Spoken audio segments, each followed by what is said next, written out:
45 exotic destinations in 2 weeks. It's a dream vacation thousands of Manitobans will be going on thanks to the annual Folklorama Festival. Pavilions stretching from Argentina to Africa to Korea open the doors to their cultures today. Our Jordan Witzel got his passport stamped at the brand new Mexican Pavilion.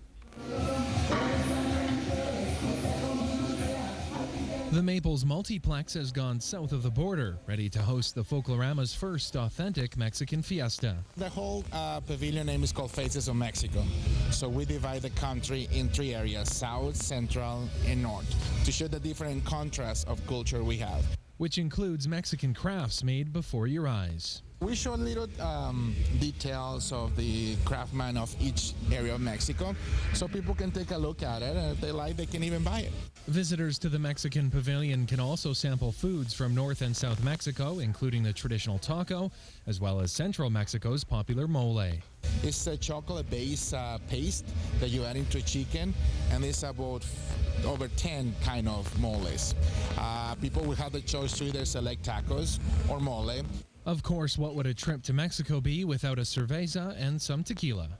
And margaritas is the traditional drinks we have here. We have people who knows how to do it from Mexico. Among the 45 minutes of entertainment on tap at the Mexican Pavilion, the country's championship dance team, the Quebraditas.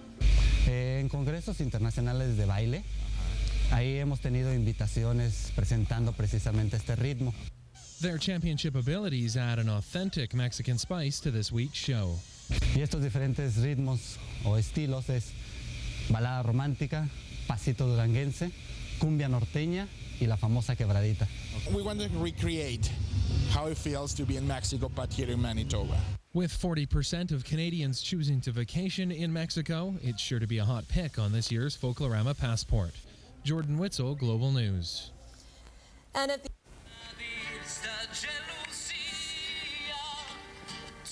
Last night was the official kickoff at the Forks. There were lots of music, dancing, and demonstrations for the thousands of people who gathered to take in the event. Folklorama runs until August 18th. It is the 38th year for the popular festival, which is the largest and the longest of its kind in the world. There will be 22 pavilions to visit in week 1, 23 in week 2. Each pavilion will feature performances, displays, and of course, lots of great food and beverages.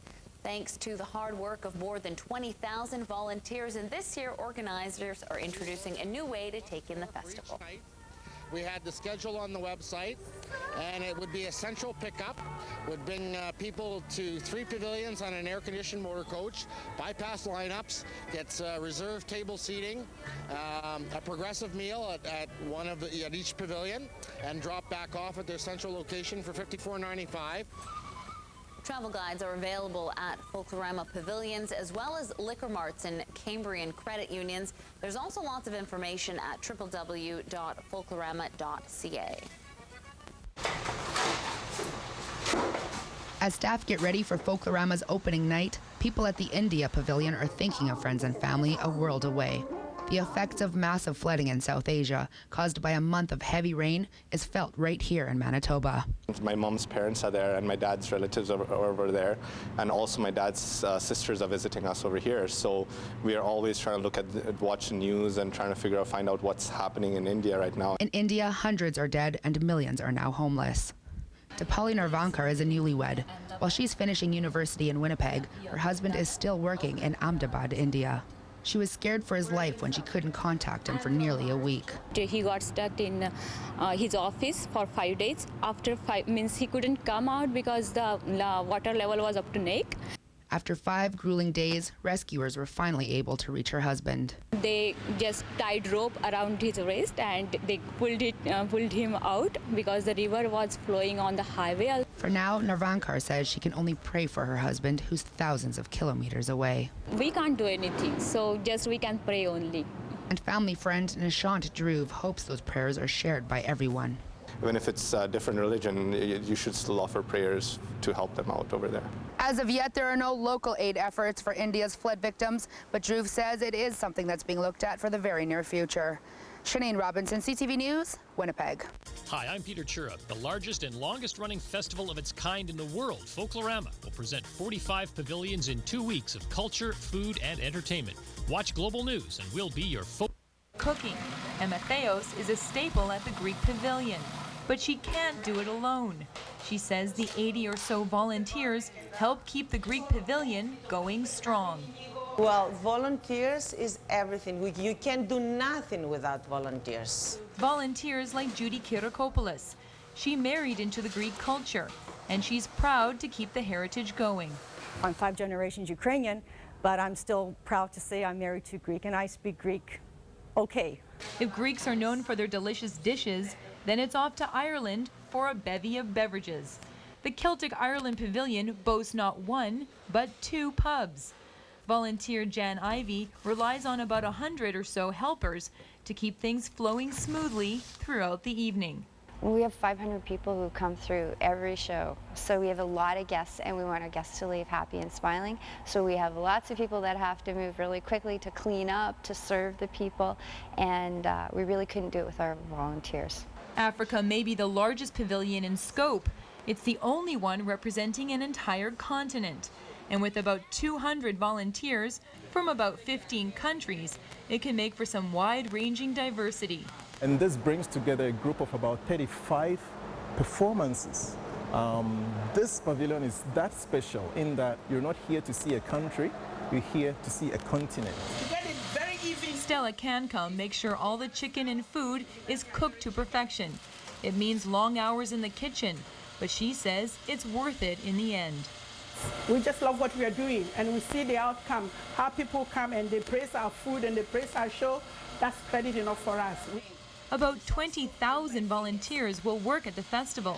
That's 2,000 more than the number of volunteers at the 1999 Pan Am Games, making Folklorama one of the largest festivals of its kind in North America. Karen Rosnick, CBC News, Winnipeg. Folklorama is now in full swing. It's known mostly for its colorful pavilions and worldly food, but for some people, it's also a chance to reconnect with traditions slowly being lost. CTV's John Hendricks explains. This song is more than just a simple melody for Kristen Tresser. It's a link to a long-lost past. I didn't grow up with much identity, ethnic identity. That's why she was intrigued by the strong emotional reaction this traditional Scandinavian music was able to evoke in some people. Anytime people have a very distinctive and immediate response to something as a, you know that there's a really good story going on there. That story became the basis for a documentary called Hear Our Song, the life and music of the Norwegian Glee Club of Winnipeg. The documentary traces the rise and fall of the Glee Club. It also shows the impact this music had on Tresser herself. In a sense, I did discover a sense of my own ethnicity. I learned that my mother knew all of this music and didn't really remember that she grew up with it. 5 copies to Norway. Tresser's documentary shows what happens when you lose traditions. So perhaps it's appropriate that she's selling it at Folklorama. It's an event designed to preserve and celebrate those unique traditions. I think that they keep a lot of traditions alive. Certainly there's a lot of dance that goes on here. And a lot of music. A kind that may be very unfamiliar, even to people from the community itself. John Hendricks, CTV News, Winnipeg. Good morning, John and Terry, and good morning to you at home. I am out here at the new Mexican Pavilion at Folklorama. We're going to be making some crafts. We're going to be doing a little cooking and a little dancing as well. I'm going to get interactive, and the really big highlight is many people have come all the way from Mexico just to make this experience 100% authentic for you. So I'm going to be back in just a little while with your weather as well. Back into the studio for now. Thank you, Laurel. Good morning to you. Still here at the Mexican Pavilion, and it's hot in here, but it's not too bad outside. Let's take a look at our current conditions. We're sitting at Thank you, John. Good morning to you. Before I get into the fun here at Folklorama, I have to stick to the forecast as well. I can't forget that I'm still the weather person. Let's take a look at our current conditions. Here in the city, we're at 10 degrees. Got a little bit of fog here, but we also are seeing that sunshine. Winds are from the northwest at 9 kilometers per hour. Relative humidity 98%. Outside city limits, we've got sunny skies in Dauphin and 12 degrees. Quite a few 12s out there in Gimli, Portage, and Morden as well. 9 with fog in Brandon. Keep in mind, visibility is right down to 0 in the Brandon area, but it's much better in the southeast, probably about 19 kilometers right now. And here's what's in store for the rest of the day. 28 is the high in Dauphin and Brandon, 26 for right across southeastern Manitoba. We're going to see some cloudy periods here and there. Skies are going to clear out as well in the Brandon and Gimli areas, and we have a lot of sunshine and some more warm weather to come. However, we could see a little bit of rain as we get into the overnight tonight, and that does include Winnipeg by tomorrow morning. Okay, so now we are here in Mexico, and it's suddenly going to be much hotter in your household and right here at the Maples Multiplex Arena. Hello, Sergio. Hi, Come morning. and join us. Hi. Thank you very much for You're welcome. waking everybody up, because I know that your pavilion's already been up and running, and it was a late night last night. It was. Again, since we sold out. Especially last night, we people coming from the beach. You know, we've been pretty much starting people coming 2 hours sometimes early to just get a nice spot. Now, that's kind of interesting because you guys are brand new to Folklorama. It is, and the expectations are high, especially when people, Mexico is very popular with Canadians, Western Canadians, because probably out of 5, 2 or 3 select Mexico as their winter destination, so they want to recreate, you know, what it's about. But they don't see what real Mexico is about, and that's what we try to show. That's what it's called Faces of Mexico. And you can see later, we divide the country in 3 sections.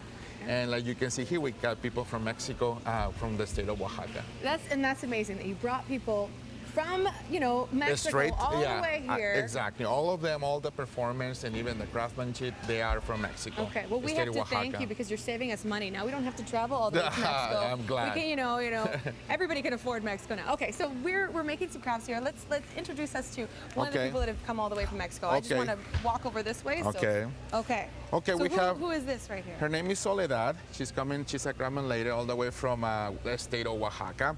And she's weaving as a table center here, as you can see. Okay, it takes up to 2 days to do it because it's hard on her back. Yes. Okay, and as you can see that on the wall, this what is the finish. And all this figure, everything that you do here is made by her. Okay. Okay. Now, Soledad, is this traditional? Is this what you would see in a market in Mexico? Esto es lo que usted va a ver tradicionalmente en un mercado de México. Cuando si un turista va, es lo que ve aquí en los estándares. Sí, esto es lo que ve. This is what they see on the stands in Mexico, whether it's Acapulco or that's what they do here. Okay. And what are you making right here? ¿Qué está haciendo ahorita? ¿Qué tipo es? Este es un centro de mesa. It's a table center, you know, like a tablecloth, you know. That's what she's doing right now. Now, how hard is it on your back? I can see that because you have to use your body weight. Es muy duro en su columna. Tiene que hacerlo en 2 días. Sí, bastante. Es cansado. It's very tired, you know, and takes up to 2 days sometimes. She has to take breaks because she uses a lot of pull to do it because it's under pressure. You see all the thread.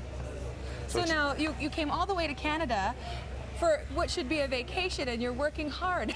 Dice que usted vino a Canadá, supuestamente ya está de vacaciones y vino a trabajar. No, pues a trabajar vine, pues. She has to work, you know, to show what is Mexico. Definitely. Well, I'm going to actually try and make this. She's going to show me how to do it. I hope I don't mess it up because her work is absolutely gorgeous. But we do have to throw it back into the studio now. So a lot more from the Mexican Pavilion to come. Para los niños. Good morning to you. I am in Mexico right now, enjoying this beautiful brand new pavilion here. Tengo una hija que trabaja muy fino. Let's take a look at our current conditions. Here in the city, we're now at 11 degrees. It's nice and sunny. Winds are from the northwest at 9 kilometers per hour. Relative humidity is at 96%. Moving past the perimeter, we've got 12 degrees and sunny in the Dauphin area, 10 and foggy in Brandon. Keep in mind, the visibility is still at 0, so you want to take it easy and maybe leave a little later for work today. You have my permission. Okay, 12 degrees in Gimli, Portage, and Morden, also dealing with some fog, but you don't have my permission to stay home from work because visibility is at 19 kilometers, so you should be fine for driving. Taking a look now at our satellite and radar map. What's going on? Well, we do have high pressure that's going to be coming later on. However, we are dealing with a trough of low pressure. So what we're going to see is a little bit of showers moving in, likely later on this evening for the southwest, and then probably overnight for more central areas like Portage and Morden. Here in Winnipeg, if we do see these showers, and keep in mind it's only about a 30%, 40% chance of showers for most of us. So if we do see them in Winnipeg, it would be in the morning, and we could also see some thunderstorms as well bubbling up with this one. It's just because of some warmer air. So warmer air comes in, and then behind the system, it cools down, and we certainly will feel it probably by this weekend. It's going to be about 22, 23 here and there for both Saturday and Sunday. So taking a closer look at what's happening on our radar here in southern Manitoba. So first, cool air, and then possibly some showers, and then we warm up again by the beginning of next week. Here's what's in store for today. Not a bad day. 26 is the high for the southeast, 28 for the southwest, and cloudy periods pretty much right across the board. We're also going to see those skies clearing out nicely in both Gimli and Brandon, although we're still seeing some fog in both areas. And taking a look at our 7-day extended forecast, tomorrow morning is when we could see some showers here in the Winnipeg area, 40% chance of showers or thunderstorms, and then it starts to warm up, lots of sunshine for the end of the week, but by the weekend we cool down a little bit. That is your AccuWeather forecast. Of course, still very hot here in the Mexican Pavilion, brand new to Folklorama this year, and I'm working. They put me to work here apparently. Yeah, of course. No, nothing is free here. So yes. We here at the what is called the Craftsman from Oaxaca. Okay. Okay, we have Sandra here, one of the Craftsman ladies. And I was telling you before, is anybody who go to Mexico and forgot to buy the leather bag, they, you know, the small shirt that then didn't like it or didn't spend all the money, you know, in the holidays. Now is the time to come here, so that they can re-encounter with Mexico here. Okay? Now you have a whole market that basically is what you'd see. Do you do the bartering as well? As Yes, you do. Yes, you Oaxaca? do. We have here Guillermo. He's the manager of this store here. Yeah, you can come here and feel like you're in Mexico. Okay. Feel like you're in Puerto Vallarta. Feels like you're in Mazatlan. So do you take Canadian funds as well as pesos? Yes, you do. Yes, you do. We take all cash, like even American money. We took it. You can bargain here whatever currency you have. Now everything, absolutely everything is for sale. It's all handmade. They're all from Oaxaca, Mexico, which is, I guess, when we were talking about where is that, if you've ever been to Acapulco, it's what, a little bit? You go east of Acapulco. Okay, it's a brand new, it's kind of a new resort, but it's growing. Okay. Okay. So you actually were showing me some, what is this right here? Well, in behalf of the Mexican Association of Manitoba, we have a present for you. Like you can see here is from Oaxaca. Okay, and Sandra here, or one of the craftsman ladies, will engrave it for you. Oh, so you can take a look at it. So while she does that, I should probably get to work because poor Soledad, her back is getting sore. I'm going to try making a table runner. So you can relieve. Okay, so let's head over there. Okay. All right. Soledad, ¿está lista? Sí. Oh, gotta go underneath. So now you're gonna show me how to do it. Okay, Soledad, le podemos. You want to? Yeah. You want to Yeah, get? yeah, lista. She's thinking, no, I don't want you to touch my table runner.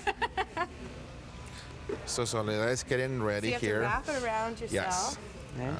Okay. She will do it.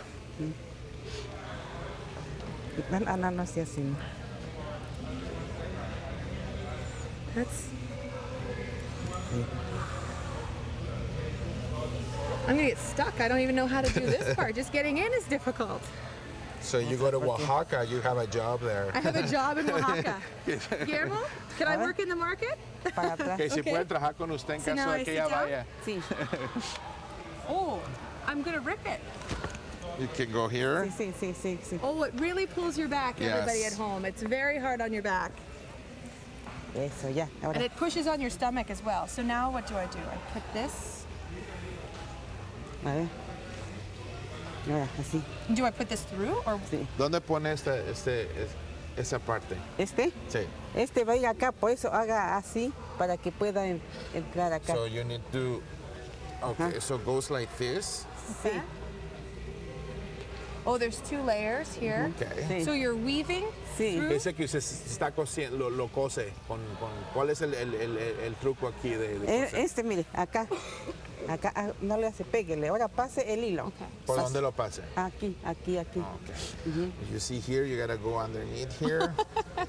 So it takes a practice. This is a 3-person job.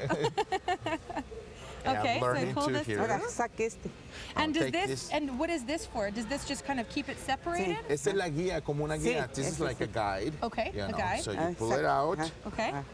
Ahora subir. Now you lift this. Lift. Fuerte. You have to pull it out with strong. And what do you hace con este? No, acá ve. Ahora así fuerte porque va a agarrar el machete. Okay, so now lo jala, you pull it out. Esta mano. Ajá. Oh. Okay. Sí, y llevar el machete. ¿Cuál es el machete? Ese. So we put it, lo ponemos aquí. Sí, pero así. Ajá. Pero acá adentro. Okay. And then you go through again.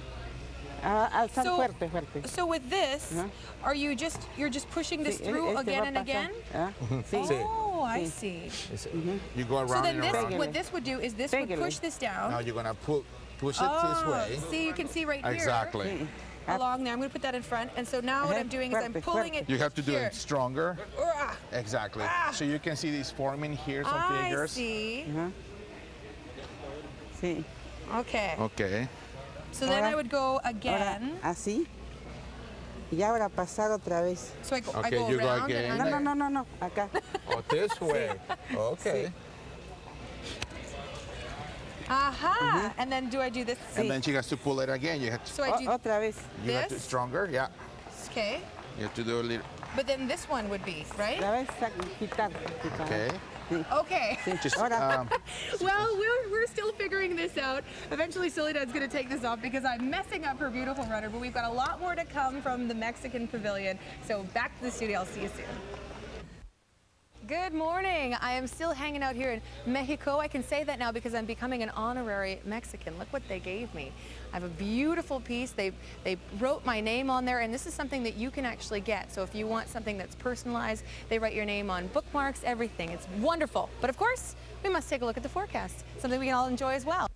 The Mexican Pavilion, a whole audience full of little girls here who are so anxious to hear about the weather. Hello there, ladies. Okay, well, we're going to come back and have a lot more fun, but we got to send it back into the studio. Thank you, Terry. Good morning to you. Yes, I'm hanging out in Mexico with Folklorama, one of the pavilions here, a brand new one at that. We've got a lot coming up. We're still going to do some dancing, and next we're going to do a little cooking. Tostadas. I have no idea what that is, and I'm probably going to mess it up when I try and make it, but we have a chef here that I'm told is absolutely fabulous, so she'll help us out. That's still to come, but you got to go back in the studio for now. Thank you, Laurel. Okay, well, I am standing here with the adult ambassador, Damien. Yes. Okay, I got it right. Yes, perfect. All right, so this is your first time being an ambassador? This is my first time being an ambassador. Are you excited about this? Tell me how you're feeling. I'm very excited, and we are very excited because we're having full crowds, and we're welcome all the people to come in here. So you're a very, very busy guy. Yeah, I'm very busy trying to help here, directing the people and show them the cultural display and explain them about our shows. Well, now I need your help. Of course. Okay, so I'm kind of curious to know, how do you say it's going to be a hot day? Va a ser un día muy caluroso. Ooh, I like the sound of that. Yeah. Okay, let's see what the rest of the forecast is looking like. Taking a look at our current conditions, it's a beautiful sunny morning. It's 11 degrees. Winds are from the northwest at 9 kilometers per hour. Relative humidity 96%. Outside city limits still dealing with that fog in Brandon, but it's still all right as well for temperature, 10 degrees. You are dealing with zero visibility though right now. 12 and sunny in Dauphin, 12 as well through much of southeastern Manitoba with fog, but fog is about 19 kilometers of visibility, so you're not too bad. The rest of the day, the fog will lift and we will have a calor. Día caluroso. What he said. We're going to have that kind of day. Okay, so 28 is the high for southwestern Manitoba, 26 across the southeast. Lots of sunshine and some cloudy periods here and there. And let's take a look at Winnipeg's extended forecast as well. So today, cloudy periods. Tomorrow, we see a little bit more cloud. We could also see some showers, potentially a thunder shower in the morning. There's about a 40% chance of that. Winds are going to pick up as well with this system, gusting at about 60 kilometers an hour. After that, though, it settles down. We have a nice high on a Thursday of 29 29 degrees. We see a little bit of cloud cover roll in on Friday, but hey, the high is 30. Woo! And then we cool down for the weekend, but that's okay because we'll probably need it after all that hot weather. That is your AccuWeather forecast. Now it's time to throw it back into the studio. Good morning. I'm slowly becoming more Spanish as the day comes on, more Mexican actually as the day comes on. And we're going to be doing some cooking as well. But first, the forecast. Let's take a look at our current conditions. Okay, so now that we've got the forecast done, it's time for me to learn how to do something different. We got Maria here. She is the chef at the Mexican Pavilion.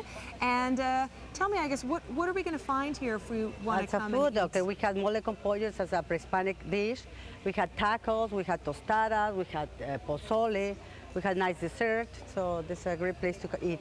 And you are originally from Mexico I'm from Mexico, but I live in Ottawa. Okay. Yeah. And you do a catering business? I had a catering business in Ottawa, yes, I did. Do you have a favorite out of all the things that people should definitely try when they come to the I think they should try everything, unless something. I like that idea. That's good. Okay, so what are we making here? We're going to make something very easy. They call beef tostada.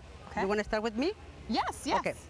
So the first thing we're going to do, we're going to put a little bit of lettuce. What kind of tortilla? Is this like a flour? This is flat, just corn tortillas. They're flat and they're toasted already. So we put a little bit of lettuce. More than that? That's perfect. That's perfect? Yeah. Oh, ho, ho. Okay. Then we're going to put a shredded beef. Just copying you exactly. How old is this recipe? Do you know?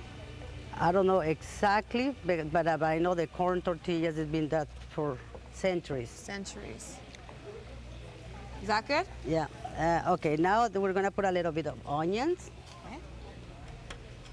So this is something you could even do at home. Very easy, very tasty, and it's not that much fat on it. Oh, I like to hear that. That is good. Onions, everything tastes better with onions on it. Faltó la crema. Justin agrees. Faltó la crema que ve.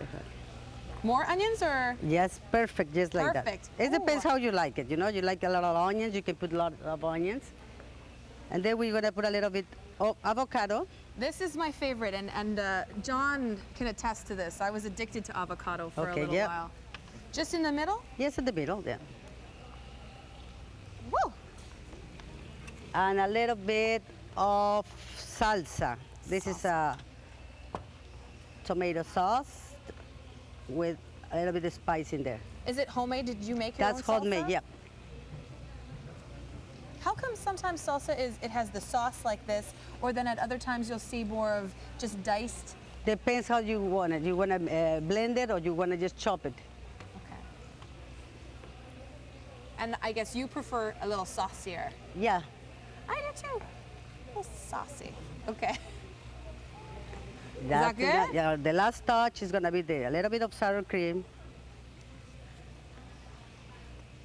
And voila. Voila. We suddenly went to France.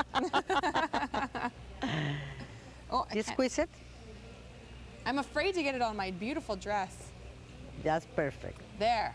All right. So now we need to get some people to test this. Do we have the little faces of Mexico here? No, we don't. We've got people shaking their...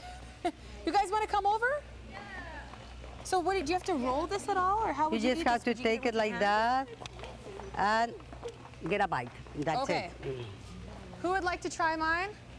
Okay, you have to be honest and tell me if this taste is authentic. Okay. All right.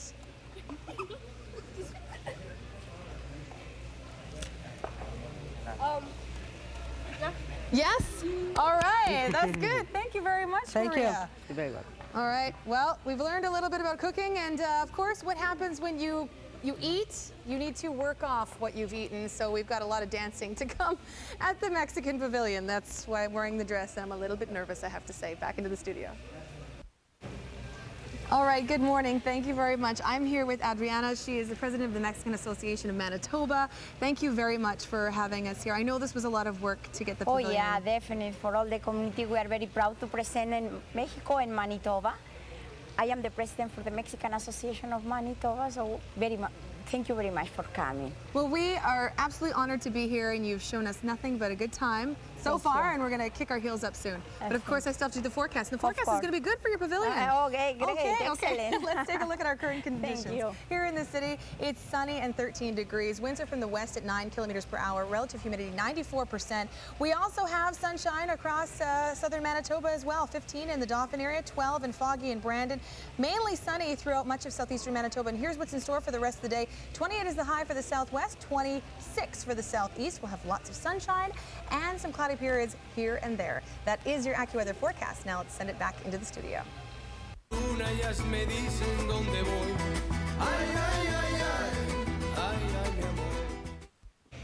Hola, I'm here at the Mexican Pavilion, was that correct? That's correct. All right, okay. And of course, I've got to still give you your forecast. It's a little warmer today than it is in Mexico City, actually. It's 19 with some thunder showers for them. So, hey, we're going to be making them jealous today. Let's take a look at our current conditions. There you have it. Okay, that's your AccuWeather forecast. I'm going to put this down quickly.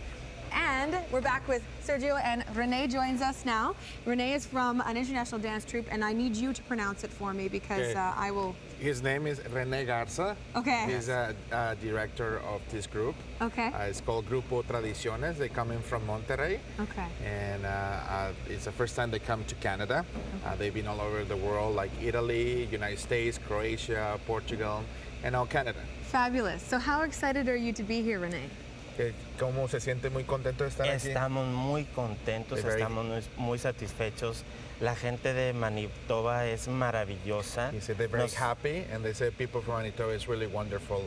Nos han recibido de una manera que no esperábamos. They said we've been doing very well. They never expect this kind of treatment. Well, we're very, very happy to have you here. Yes. Okay, so let's see some of the dance.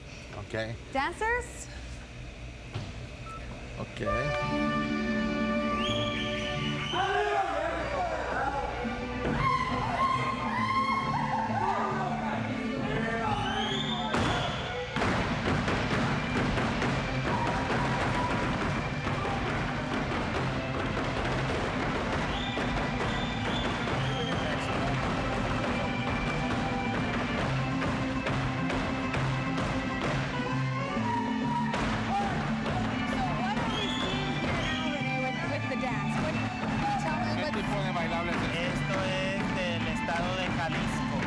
Jalisco State, that's where the mariachi is from.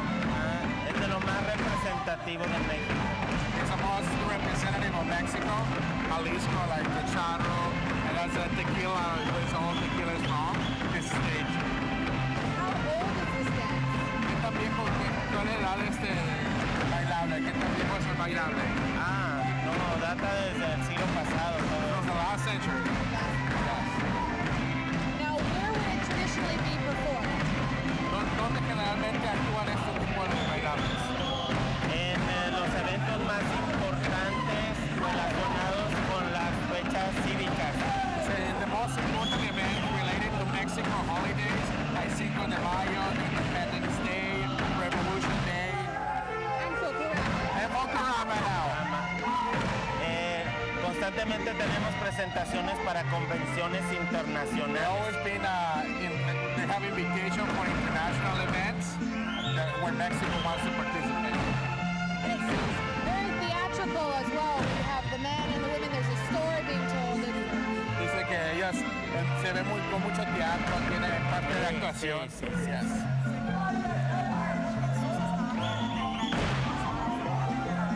Well, it looks like it's not too difficult to do. Should I try this? No entiendo muy bien. I'm sorry, say that. It looks like it might not be too difficult to do. Should I try this? Dice que no se ve muy difícil y que si ella puede tratar. Claro. Okay. Adelante. Okay.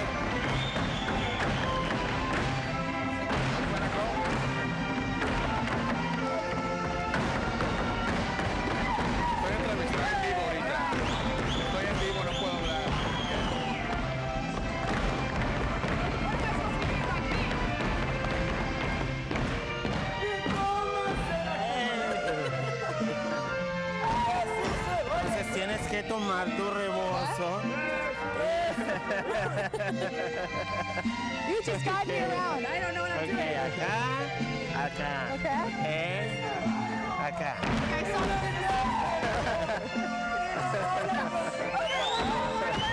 Ahora del otro lado. Back into the studio. Okay. Okay, lista. Abrimos falda.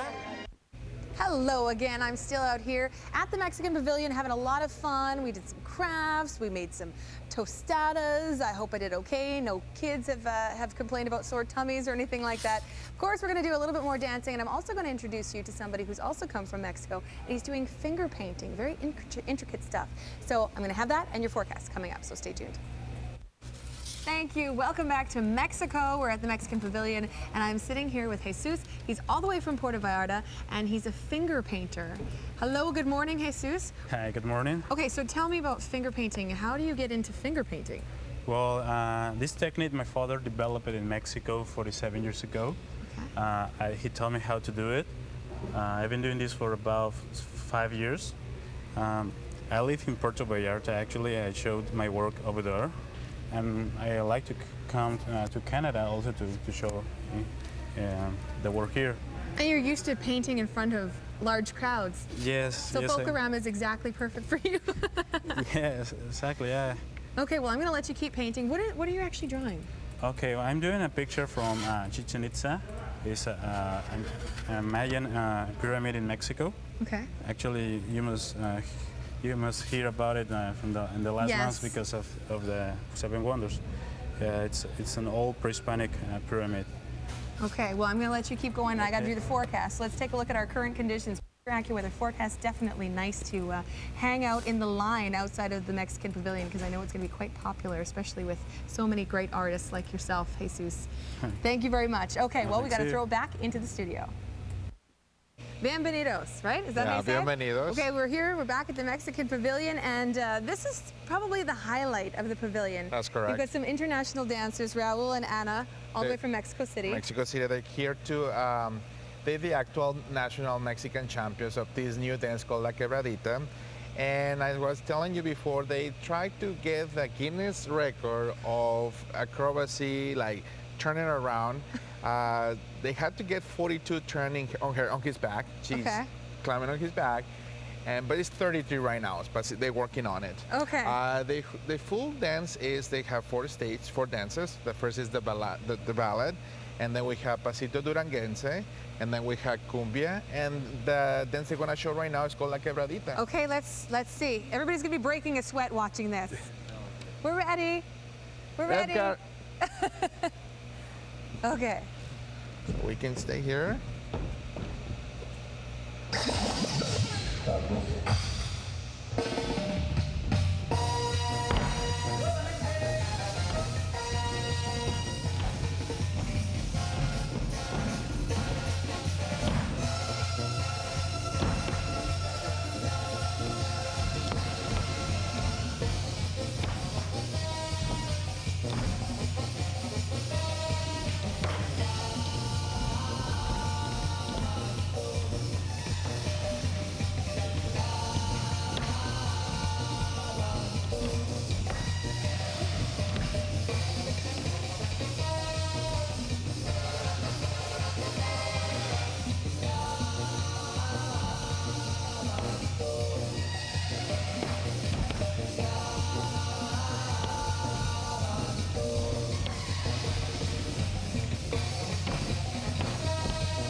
Okay.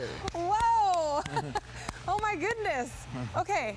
I am sweating just watching that. That looks very difficult. You want to try, Adriana? Is that a newer dance? It is a mix, yeah. It's a mix between cumbia and it's called quebradita. Okay. They innovate in Mexico, so it is new for us here in the Mexicans living in Manitoba. So is it constantly updating It's routine? innovating. It's innovation all the time. So you really want me to try this? It's up to you. You want to dance? I'm stretching. Okay. I think my outfit might be not quite appropriate. Raul, you want to give it a... No. Okay, so maybe you want to try and teach me some basic steps. ¿Y si le puedes enseñar unos pasos? Okay, all right. Okay. Okay. You'll try jump. Left. Sorry. I'm not jumping in your hand. ¿Cuál es? ¿Qué es lo que...? Solo así. Okay. I'm gonna take my flip-flops off because... Sandals okay. off. Okay. Okay. Okay. Check. Okay. Right. Okay. Right. Left. Okay. Okay, I've got that. Together. Right and left. Okay. Together. Together we, okay. You want to dance together like Okay, holding? how do you do, how do you do this? So now I'm jumping and holding on to you? Okay. Like this. Oh my goodness. Could you? This is like the forbidden dance. Yeah. Woo! The Mexican I hope my forbidden granny's not dance. watching. You might want to close your eyes right now, Granny. Okay. Okay. Okay. Just go one. Whoa. Ready? Okay. Now what am I doing? I did not expect that. Way to go, Adrian. Way to go. I'm here every night this week. No. Thank you very much, Raul. Thank you, Anna. Thank you, Sergio. Anytime. Okay. Woo! And now I'm very, very hot. So I just want to mention about the DVD. Okay, yes. We have the show in DVD starting tomorrow. The cost is $15, and all the funds are going toward the financing the pavilion. And our group of children is called the Little Faces on Mexico. They are local dancers and just try to promote in the culture of Mexico. So if you missed the show, you can buy the DVD, or if you love the show, you can buy the DVD. And my performance is not part of the DVD. Okay. We try to include it next time. All right, perfect. Okay. Thank you very much. You're okay, welcome. we got to send it back into the studio. Whoa. Thank you, Laurel. Good morning to you. After dancing and cooking and everything, I need to relax with a cerveza. But of course, I have to remember I have to do the forecast for you as well. It's going to be warmer than it is in Mexico City today, right here in Winnipeg. Let's take a look at our current condition for the weekend. That is your AccuWeather forecast. Now let's send it back into the studio. All right, good morning. I'm still here at the Mexican Pavilion. Let's take one last look at the forecast for today. Here's AccuWeather forecast. I hope that you've had just as much fun at the Mexican Pavilion as I have. Have a great day. Now back into John and Terry.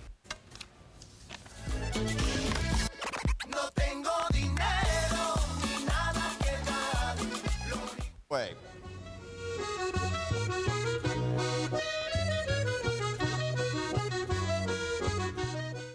Earlier we saw that. Right now we have the Slovenian Pavilion come to us. I'm joined by Mary. Welcome, Mary. Thank you. Great to have you here, and you have a wonderful display. How has it been going at the Slovenian Pavilion? You kicked Wonderful. off on the weekend? No, we didn't. We're on the second week. Oh, we'll be okay. starting on Sunday, so we're getting ready. And we're all Excellent. excited. All right, and by the display here, I'd say you're getting ready. You've already done some amazing baking. I can see that. Partly. So why don't you take us through some of the items that we see here on the table? You want to start with the pastry or just everything? Just... Well, a home like that used to be, especially in Prague-Moria, a very long time ago. They have a few of them that are just like museums now. Nothing like that exists anymore. Nobody lives in it. Storkle come from the Prague-Moria region, and the Storkle come back every year to the same nest. And what they say about it is that it brings good luck if they make a nest on your chimney or on the post. Okay, you won't necessarily get much sleep then. I think they're pretty quiet. Okay. They have their babies there. Linda Murray, which is a long time ago, it was made on two boats, and then it was milling on top of the river as the river was going up and down. It was milling grain. So Okay. now it's more like a museum piece also that Right. tourists come. Yeah. This is just part of the pottery. Over here is the different kinds of pastry that you'll be able to get in Slovenia Pavilion. Our pastry is like coming into a Slovenian bakery. This is just part of it. Everything you can think of, you'll just die for it. Excellent. Now, that's just a portion of the food that you have This down is just there. a portion of it. Just a portion, a little What portion does that we have. the rest of the menu entail? The menu, if I would start with our food, we're very, very well known for our food. We have barbecued pig. Very nice. 2 to 3 are made a day. Barbecued chicken, then served with coleslaw, potato salad. We have cevapcice, which are marinated in wine. It's ground meat marinated in wine. Okay. And they look like little sausages, and then they're either baked or barbecued, whichever right. way you want it. We have kiselo zelje, which is sauerkraut. Okay. And then we have stuffed peppers, palacinke, which is crepes and cottage cheese or jam. And then into all the desserts, and to dessert, you cannot leave without having the dessert. And then we also have imported beer, Union beer, and Slovenian wines, as we're seeing over there. Okay, very nice. So that you can have it with your meal. And of course, you can't leave without having the dessert and having a cup of coffee, maybe a cappuccino or a special coffee. And the ladies are also going to have packages to go, because once you taste that, you won't be able to leave without having some more. Wonderful, so you can take some home for the family too. Yes, you can. This fellow here used to come around and sell items for the farmers. Okay. A long time ago. This is also pottery from Prekmuria. Stunning. It's unique because it's got nice glazing on it. The crystal glasses is a Rogoshka glass right there. Okay. And they also make glasses for Macassa, Waterford, and Galilea. And during Miss Universe, Rogoshka made the crystal for Miss Universe. Wow, very nice. This is something new. We have the dance is being, the dancers are using current. This is a mystical creature. It's 9 feet tall. Yep. And 1 week before Shrove Tuesday, it goes around the village, dancing and shaking, and he's chasing away the snow and bringing in spring and summer. So he's a good creature then? Yes, and he makes sure that the crops are good. And if a single lady gives him a hanky, there is luck that she might find a husband that year. So Three Glove, our dance group, are using him in the performance. Excellent. And you said this is one of the most renowned dance troupes. Yes, they are. They were voted last year the best dance group in the Folklore magazine. So they're superb. Excellent. All right. Well, we're going to be seeing a performance by them a little bit later on in the show. We have to wrap things up right now, but we're going to be back in a moment with more Breakfast Television.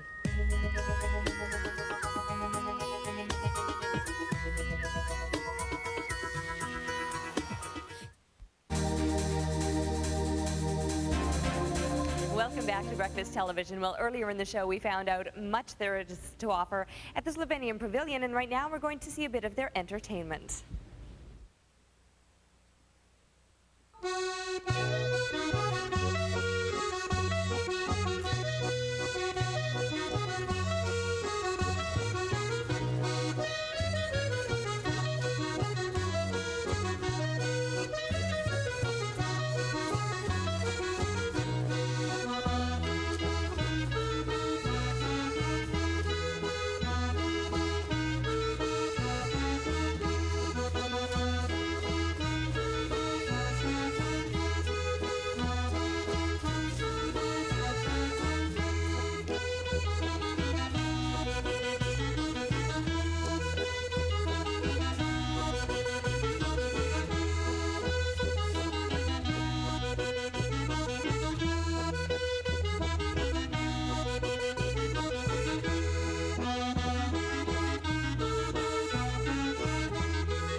Now, I have Christina, the choreographer here, Mary back again. Christina, tell me, how long have you been choreographing this number for? This particular number is brand new this year. We've done variations of this dance. It's called a Steirisch. We've done variations of it over the years, probably over the last maybe 6 or 7 years. But this one is from the Gorenska region, which is what Mary's wearing, this particular region, and it's brand new this year. And a lot of the traditional dances have a meaning behind them. Is there a story behind this one? Absolutely. This particular group of dances is from the Grodinska region, as I mentioned, and it is a wedding dance. The hankies, of course, symbolizing the tying of the knot. Very nice. Now, I mean, they look like the human pretzel. That's got to be difficult for them to... It takes, you know, it is not as difficult once you do know, but once you do, when you start to learn it, it's very difficult. It's overwhelming at first. Very nice. Now, Mary, what can you tell me about the costume that you're wearing? This is from the Grodinska region, which they were always quite more wealthy in that time. The dukes and the duchesses, I guess, were wearing it. And the more gold you had on your chain or on the hat that was over there, the bigger the dowry. Okay. Christina has made costumes for, how many regions do we have now? 6. 6 regions. There's 8 regions or provinces in Slovenia, and they change and they do different dances because the costumes are different and also the culture is a little different. So she's made the costumes for all of us. She's actually made my costume too. It is all from Slovenia. It's original. As you see it here, it changes colors. It's stunning, yes. Now, how big is the Slovenian population here in Winnipeg? I believe there's 900 Slovenians in Manitoba, about maybe 400, 450 here in Winnipeg. Small community, we stay close together and we try and continue the culture. But they make a good showing down at the pavilion. Now, this is happening next week. That's correct. That's when yours kicks Starting off. Sunday. Where is it at? 1555 Walb, corner of Notre Dame, TechVox School. So don't forget, we changed. We're not at Daniel Mac, we're at TechVox School. And when you come to see the Slovenian Pavilion, it's like walking into a Slovenian home, except you'll have to pay for your meal. But otherwise, we want you to be very welcome and have a great time. Excellent. All right. Well, there's lots to look forward to with the food and the entertainment. Yes. So thank you so much for coming Thank down. you. Thank you for having us. You bet. All right. Well, we need to see what the is happening over at the Mexican Pavilion. So it's over to Adrian right now. Hot entertainment, great food. Feel the heat of Folklorama 2007. Let Shaw TV Channel 9 be your passport around the world with our daily coverage of the summer's biggest festival, August 5th through the 18th. The fun begins. It's week 1 of Folklorama, and I start off at, I guess, I shouldn't say the best because they're all good, but one of the more popular pavilions, the Scandinavian Pavilion, and a big welcome from John. Thank you. It's wonderful here, and welcome to the Scandinavian Pavilion. We are here in Winnipeg. Now, we cover how many countries? 5. 5 countries. Yeah, Name them there's Iceland, which is the oldest, and then we have Norway, Sweden, Denmark, and Finland. And I believe Denmark is a favorite for you. Oh, that's where I was born. So you came over when you were 4. I came over when I was 4. And you lost all your Danish accent. Oh, yeah. Until I get into Danish, then it's very strong. People from Denmark can still tell where I'm from. All right, but the people want to know out there, what can they expect when they come to the Scandinavian Pavilion? Well, we have all kinds of cultural displays on handicrafts, how they used to make things. Like I love the spinning. The spinning, weaving, there's painting, also decorative stitching. And then there's chainmail manufacturing upstairs too, for those that are into the armor. Food and lots of food. Lots of food. Okay, this is what I've been waiting for. There we go, Chad. It's all yours right after this shoot. What do we have on the plate here? We have Swedish meatballs with mushroom gravy. We have red cabbage, boiled potatoes, parsley, and carrots with dill. Wow, now that's a hearty meal. Oh, it is. It'll fill you. It'll keep you fed. And to drink, my favorite beverage. We have Scandinavian beer, specifically Danish beers. We also have Viking Power, which is a mixture of aquavit, apricot brandy, and juices, fruit juices. Oh my goodness, so a few of those and you shouldn't be driving. You won't be driving. Not sleighs, anyway.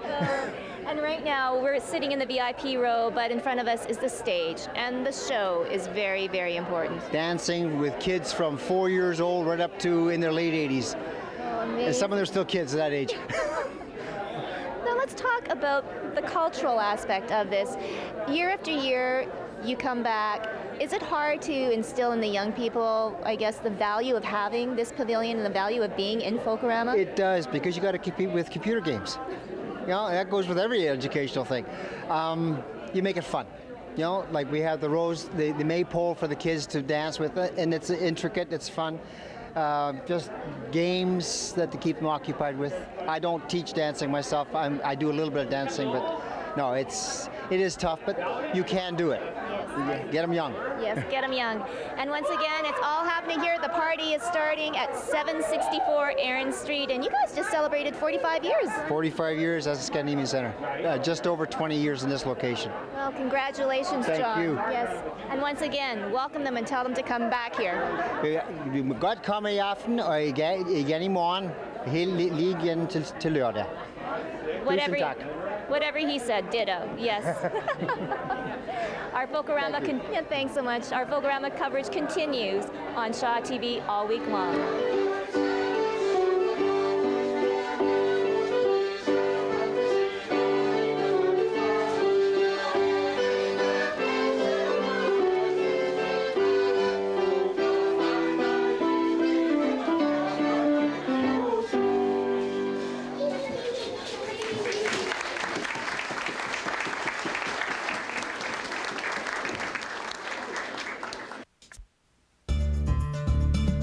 You're watching 2007 Folklorama coverage all week long on Shaw TV.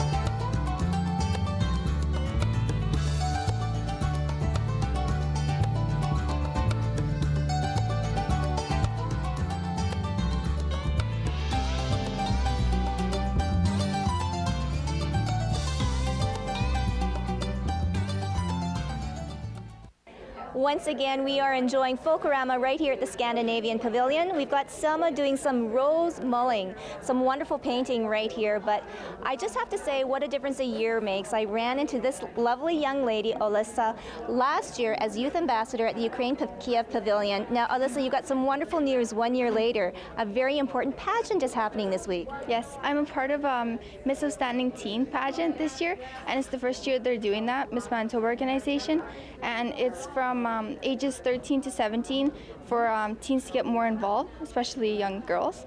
Now, why did you want to enter such a competition, Alessia? I just want to try something new and also get, just to, if I win, I want to get more teens to get involved in their community and make a difference. And the reason why I really want to initiate this because it's the first time ever for this competition. It's the 8th and 9th of this week out in Winkler, Manitoba. And I know everybody's so involved with Folklorama and summer holidays, but it's a fantastic competition because it's not about beauty, is it? No, it's not. It's mostly about your involvement in the community.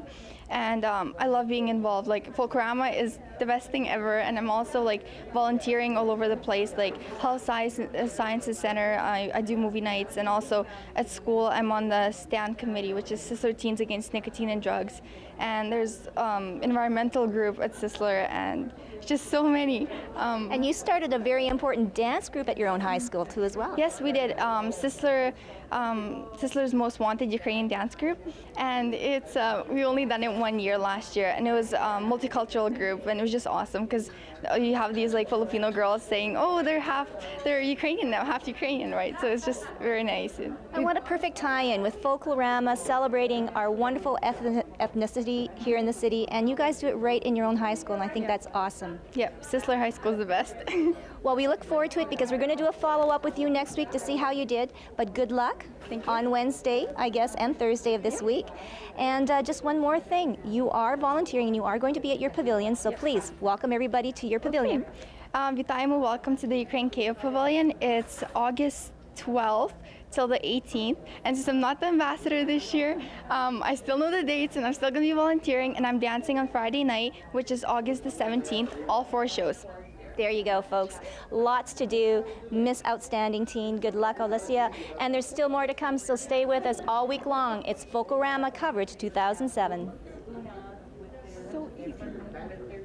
Global's Mira Bahadusing is checking out the Belgian Pavilion on Provencher Boulevard tonight and joins us now live. Mira, some tasty treats there, I'm sure.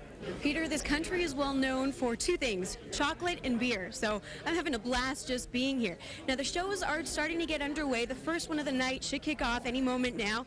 And there's going to be lots of action and lots of coverage. So get your passports ready. Canada's celebration of cultures is kicking off. And this year we're taking you to some of the hottest pavilions, and we'll show it to you through the eyes of first-time visitors. Global TV reporters will be joining up with some of the tour buses from all across North America as they learn about the countries and the people that make Manitoba home.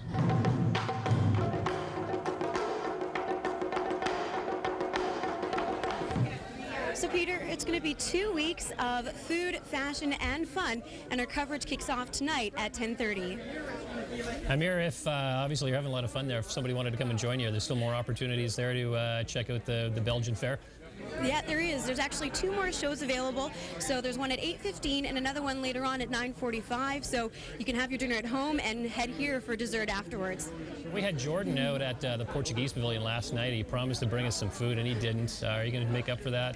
Oh, I'll try my best. It smells fantastic here. I wish you guys could smell what I'm smelling, but I'll try and bring you back a little treat later. Yeah, I think Joe Pascucci already has a waffle order in. I'll try my best, Joe. I can't promise anything, though. Thanks a lot, Mira. That's Global's Mira Bahadusing reporting live from the Belgian Pavilion on Provencher Boulevard. And She was more excited about the beer or the chocolate.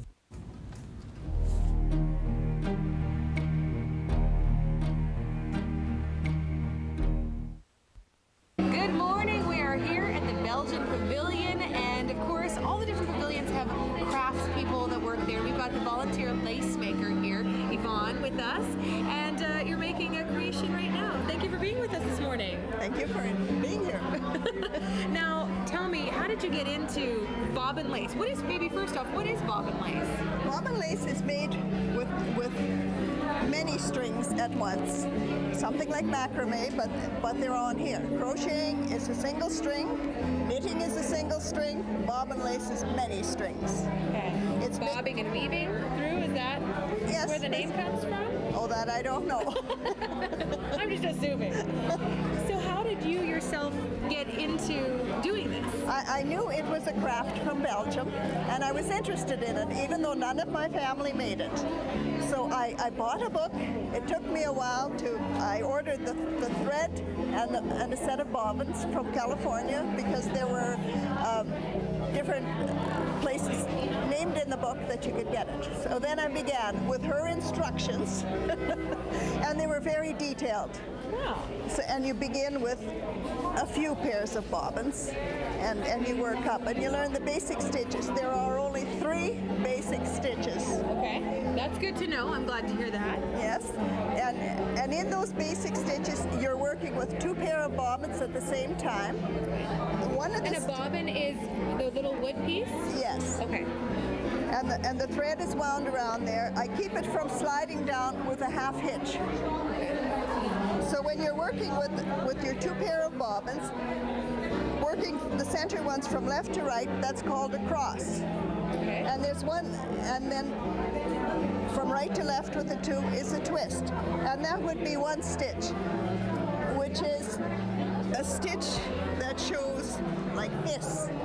Okay. And that's a cross and a twist. Now, is this similar, just by looking at it, I think of doilies. Is this similar to a doily? Yes, but a doily can be crocheted or knitted, or you can make doilies with this too.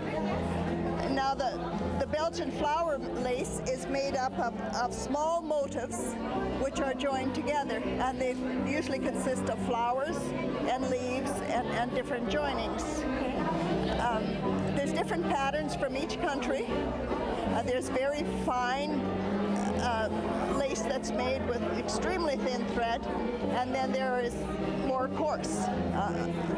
But anyway, going back to our bobbins, that was, if I cross it once more here, it is just like weaving, and I would end up with a very flat stitch. Now, what would something like this be used for? Is this a decoration for, as you showed on your apron? And Oh, I could stop here and use it as a bookmark. Oh, okay. In the book that this pattern came from, they sewed it onto a piece of cross-grain ribbon and used it as a belt. Okay. I chose to use some different colors because I thought it would be pretty. Yeah, no, it does. Now, can I try this? Will you let me try this? I'm going to let you hold on to the microphone. Maybe you can instruct me as to what to do. Yes, I will do because that. When you showed me how to do that, I already have forgotten. I'm going to start you off with a different pattern because I'm changing direction. I have to go across and pick up this. Okay, no, it's fine. It's fine. Okay, we will change places. Okay, change places. Okay. You just hold on to the microphone.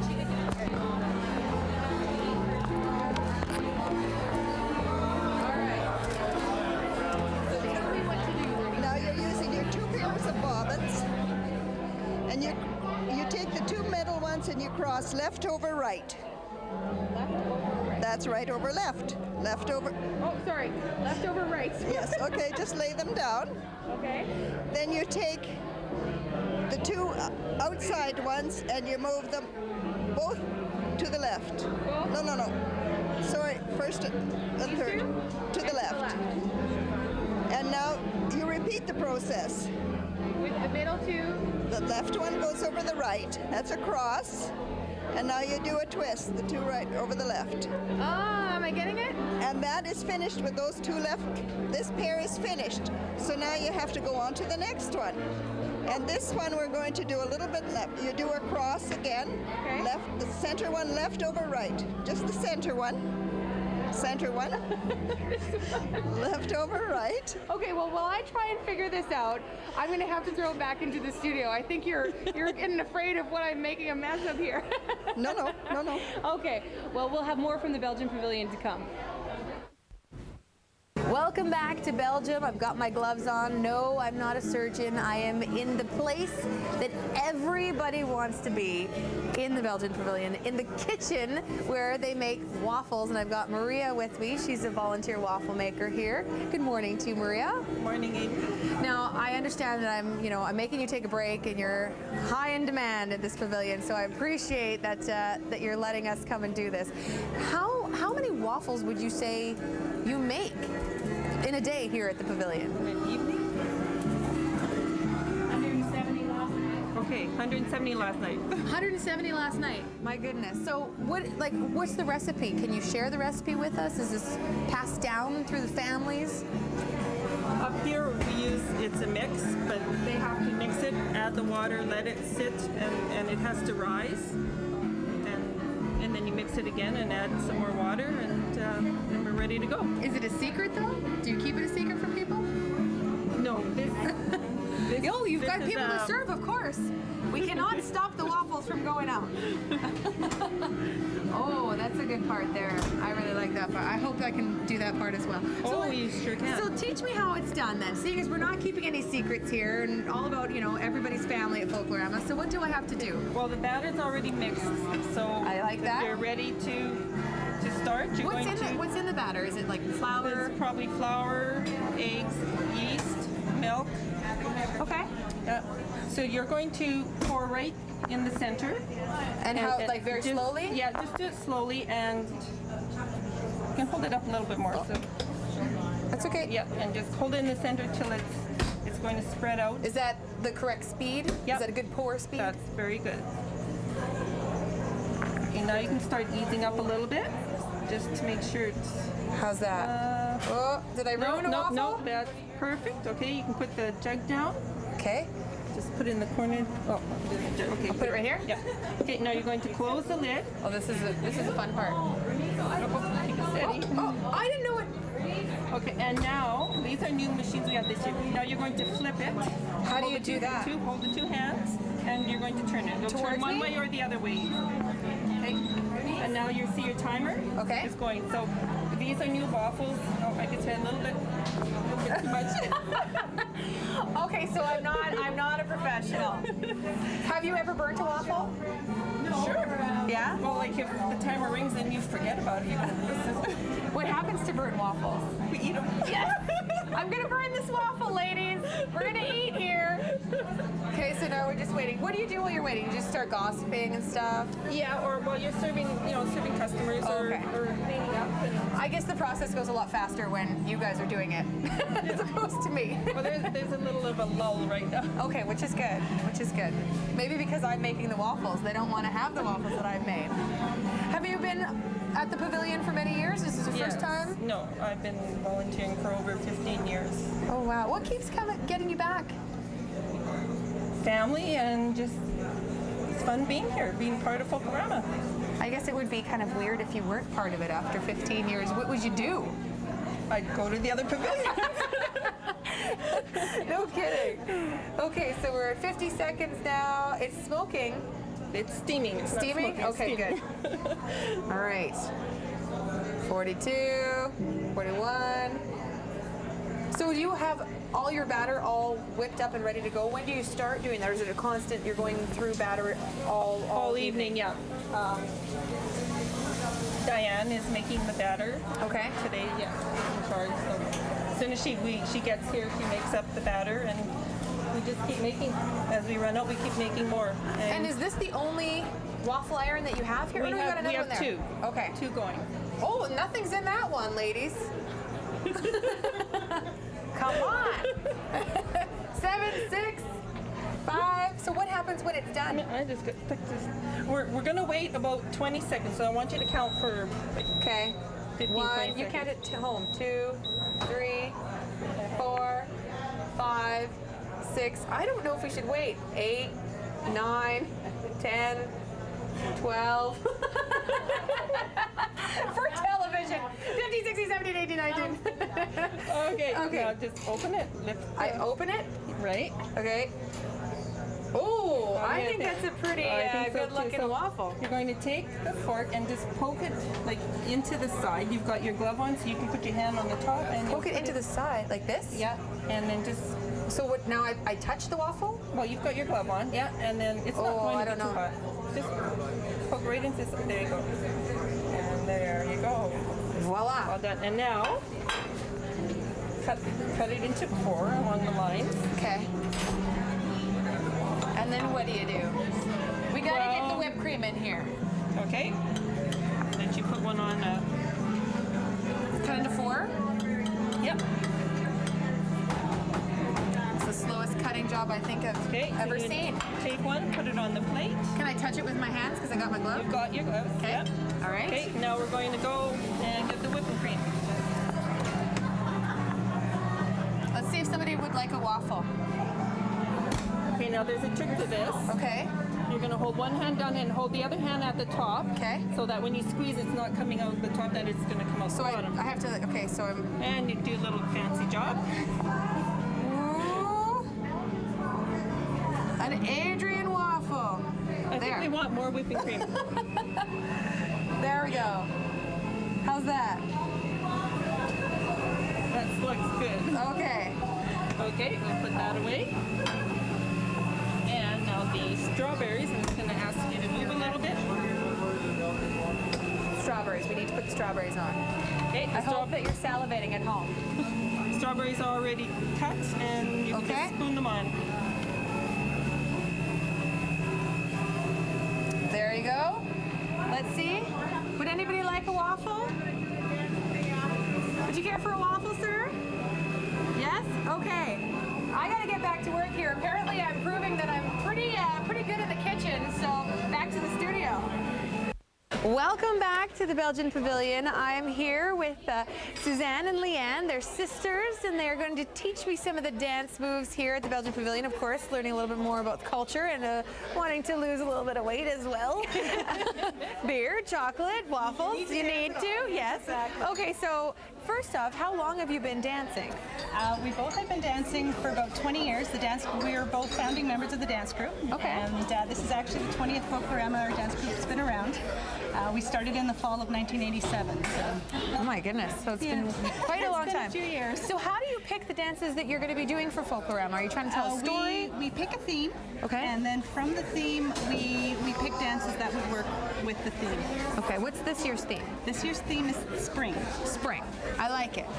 So that's why we have the maypole with the flowers and all sorts of things. Okay, I wouldn't like it if you said winter. No. I don't think anybody else would like it either. No. Spring we can handle. Last year was better, it was beer. Oh, hey! Okay, so what dance do you want to teach somebody with 2 left feet? With 2 left feet. Well, this might be a little tough, but it's called hornpipe. Okay. It was a dance the sailors would dance when they would come home from being out at sea for months at a time. They would come home and they would dance this dance. Oh, so it's sort of like to welcome them back. That's with their exactly days. My grandpa was a sailor. He was in the Navy. Oh, well then there so you I'll go. think of him while I'm busting it. That's right. Okay. So what do I have to do?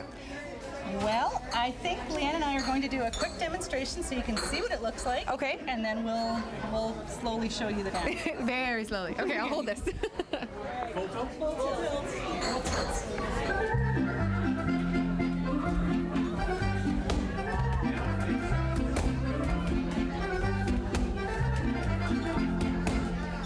Okay, so where do I run? I have to run away now. That was fast. I'm not gonna learn that. Okay. We don't have simple dances. Yeah, I know. No pavilions do. This is part of the problem. Well, Okay. we have to show you the best of the best. Okay. So now this is called a 7-step. There's Okay. 7 pieces to the step. Okay. Okay. Should I go on the other side and then? You can just follow. Okay. Maybe go in between. Okay. Okay. So you go left. One. Left. Right. Oh my gosh! Already it's hard. Yeah. And then back. The back. Around. A little grapevine. Around. And flat. Okay. And then you start over. Okay. We need to One. step. Back. I'm losing my balance. Step. Okay, wait. Oh, we'll start over. Okay, let's start again. Third time's the charm. All right. Step. Step. Back. Step. With this foot. Step. Step. Back. Back. Back. Back. Step. Oh. And you do that fast? That's what we do. Hey, can I have you on both sides of me so when I might fall? Nice and slow, Rick. Nice and slow for her. Okay. It sounds quite different. Okay. And 1, 2, 3, and side, back, back. So you're gonna get. There you go. Who's yelling faster?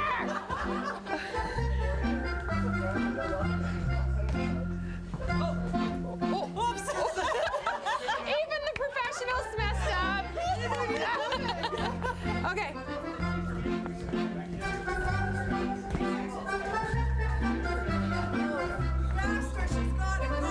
Oh,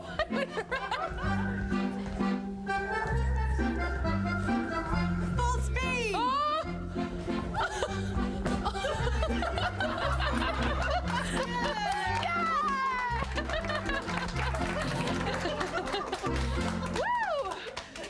Where do I sign up? That was really good. Thank you very Anyone who wants much. to dance every Wednesday here at the Belgian Club. Is there anything slow? Slow? Not a waltz? Okay, well, that was very nice. Thank you so much. And you guys definitely are professionals, I have to say, because that was very hard. Thank you. This is my fans right here. All of them know they can dance much better than me. Thank you very much for that applaud. Okay, well, we've got a lot more to come from the Belgian Pavilion, but now I have to send it back into the studio. See you in a bit. Hello, we're still at the Belgian Pavilion, and of course, you know, after you eat all the waffles and the chocolate, you got to work off some of that extra whipped cream that you have. So we're going to try doing something very different. It's Belgian bowling. What is it called? It's called roly-boly. Okay, so what exactly is roly-boly? This is a bowly. Roly-boly is a game from the 13th century from Belgium. It's a game that's played on dirt alleys that you'll see or grass. Okay. This bowl here is made out of a hard rubber compound. And it's very heavy. Well, there's heavy ones, there's lighter ones. It's roughly about 8 pounds, this one. Whoa! Somebody will take a rubber and they'll bake it in an oven. Okay. The people who manufacture them. Then he'll cut it on a lathe. If you look, it's beveled. So it's a little bit, It's cut. That will determine what side of the alley you have to throw it on, because it'll come back around in a so circle. it makes it harder to throw it, or? It doesn't make it harder. It just makes it depending on which side. You don't want to roll it up the very center towards it. The game is designed to throw it out wide, and then it comes back towards the peg. Okay. It's normally played with 3 people on each team, and then each person has 1 bowl, and you'll bowl them, and at the end, whichever team has, you count 1 point for every bowl that you have closer than the opposition. Somebody lost the game too, I see, so it's a heartbreaking game. Oh yeah, but the real key to having good balance is you're supposed to have a beer in the other hand. I see. So that when you're ready. I like this game already. Yeah, so the beer is the balancing point. Okay. So when you get it rolling, just joking, but it does help, especially when it's hot outside. Yeah. So what would you need? So you need a specific bowl. Everybody owns their own. Most people own their own. Okay. So when you go to start a game, if there was 3 of us on this, me and you and say this little guy here, we'd each have 1 bowl. Okay. Per end. Okay. And the opposition, there would be 3 people. And how we start the game is we just flip this. Okay. And you say big or little. Big. Okay, that's big. So you would have won the toss. Yes. So you get to go first. Okay. And what's the object of the game then? To get close to that peg. Okay. You're going to try? I'm going to switch sides with you right now, Yeah, so you can. roll this over little that. demonstration from Ron. You want to try and get this close to the peg at the other end. Well, you threw it way over. Okay, it's rolling. That bevel that I was talking about, that's what's going to bring it back. Because if I would have thrown it with the bevel... So what is that? What does that count as? Anything? That's not a very good bowl. I didn't get very good, but that's as best as I did this end. You're just feeling under pressure because you're on television. No. I always suck. So now it would be the other... You want to come in? He can be my opposition. What's your name? Cameron. All right, Cameron. So say Cameron was on the other team, it would be up to Cameron's team to bowl now. Okay. Ooh. Oh. So now Cameron beat me. Okay. So he's now closer. It's closer to the peg, and so now it would be somebody on my team's turn again. Okay. Like it would be your turn. It would be my turn to throw this. Yeah. Okay. Or. So how does the scoring system work? Well, because when all 6 bowls have been thrown, you go count the closest to the peg. Like if Cameron's team had 1 closer than ours, they would get 1 point. If they had 2 closer than any of ours, they would get 2 points. And they would start the next end. You play to a set score, not a number of ends. That's the first team to 10 points. Okay. And like right now, Cameron beat me. Okay. So somebody on my team would have to bowl. Would have to do it. If Cameron hadn't beat me, his team would have to go again. Oh, okay. You don't necessarily alternate turns. It's a matter of beating the opposition. Because once Cameron beat me, now somebody on my team would have to bowl. If we didn't get closer, then they would be trying to bowl for extra points. Okay. So now that, let's say you've played through, everybody has thrown their bowlie. Right. Do you play back this way then? Yes, you go up and down. You just go And up. how many would it be ends? No, I said we don't play any number of ends. This is a scoreboard over here. Okay. Just over here. Okay, so how does this work? Because this doesn't look... Say we had okay, there's numbers on the back. Yeah, say they had completed the whole end and Cameron's team had 1. Okay. So they would come flip a 1 and Cameron would start and he would play. Go ahead, Cameron. Oh, we got to get out of the way. No, go pick it up over there. Oh, okay. And we'll play back the other way. Okay, well, we're going to get a good game going here, get some teams, and maybe teach Ron a lesson here. But first, we got to send it back into the studio. All right, good morning. We are back at the Belgian Pavilion. We are about to face off. This is the Olympics right now because we've got the teams. The team names are winners, Ron and myself, and soon to be losers, Jason and Cameron. Of course, Cameron's a secret weapon. Look at those pipes. Let's see a flex. Can you flex your pipes? Oh my goodness! Okay, so maybe the first thing I should do before I start bragging about winning is learn how to throw it. So maybe you want to show me what to do with the technique? The key to rolling the bowlie is just to release it out of the palm of your hand. Don't hold it with your fingers because then it'll kind of wobble. You just want to get it out of the palm of your hand. And let it go. And let it go out of the palm of your hand. And then you'll just have to learn the width and the weight all comes from experience, how hard and how wide you have to throw it. So I'm the worst person you could have on your team right now. No, anybody who's never thrown one, everybody's the same. Nobody, some people. That's the diplomatic thing to say. I like you. Yeah, okay. Some people really just grasp it right away, rolling it out of your hand. Okay. You never know. Never been quite we'll find out athletic. probably in a few seconds. Yeah, you're gonna find out that you picked the wrong teammate. Okay, so do the winners go first? The winners, well, they probably want us to flip because... we want to flip. Determine them by the flip of a bowl. Okay. So call it in the air, big or little. Okay. Big. You start. Yes. Yes. Is that good? That's good. You always Okay, want to all go right. first because you want to try and get to the peg before the opposition. Okay, so I'm going to pass you the torch here. The torch. Maybe you could do some color commentary. Do I have to watch out for this peg? You want to stand beside this peg. And now, if you can see the white chalk line that I made at the floor, over the far one up there? I'm throwing that way? Yes. Yeah. You don't want to look at the peg, look at the chalk line. It's going to go around the chalk line and come back there. Everybody be careful over there. I don't even know what's going to happen. Yeah. Is there anything that I need to know with my form? No, that's just like for the balance. We don't have the beer, but that's okay. So look out at the blackboard. Okay. And roll, try and get it out by that chalk over there. Here we go. I think she might hit the peg and fall. Look at that. I said the first one would be. Cheering for me? Okay, all right.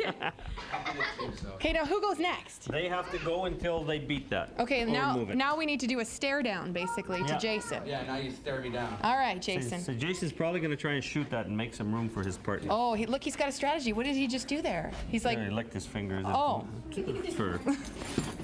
Oh, and he missed. oh! So now it would still be up to Cameron. We're still looking good, Ron. Yeah, we're looking good. Okay, Come on, Cameron. Cameron, help I'm me out. staring you down. Don't be nervous. Don't be nervous. No pressure, buddy. He's actually a very good bowler. I don't know how long he's been. Oh! But not quite. No. So we've already got 1 point. Okay. And now I would just be bowling to try and get another one. Okay, okay.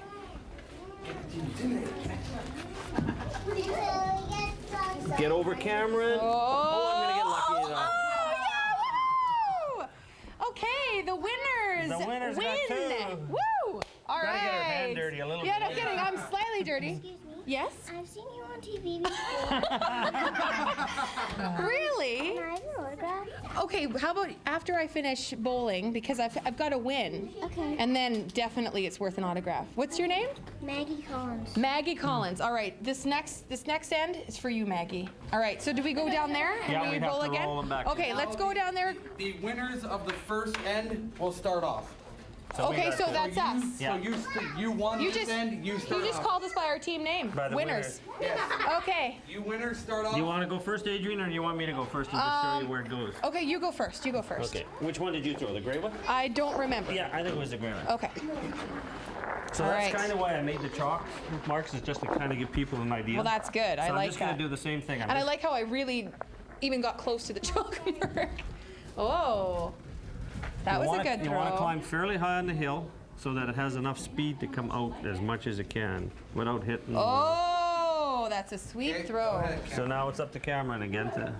He can get right around that. Secret weapon. Oh. His pipes. He's usually too hard. His pipes. He pumps too much iron.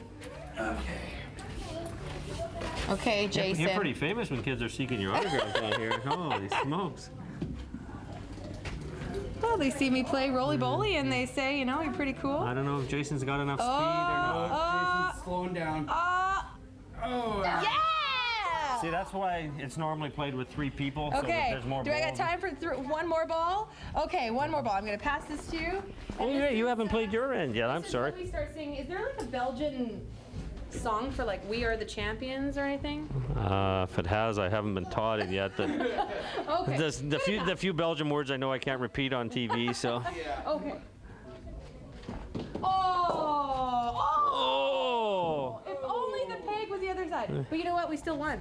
We would have another point, and we would be starting again. All right. Well, thank you very much, You're Ron. quite welcome, Adrian. It was a pleasure. It was an absolute pleasure. Thank you very much, Jason. And Cameron, you got to be sportsmen, right? Sportsman-like. Okay, well, we've had tons of fun at the Belgian Pavilion, but now we got to send it back into the studio. You just have to check out the pavilion on your own now.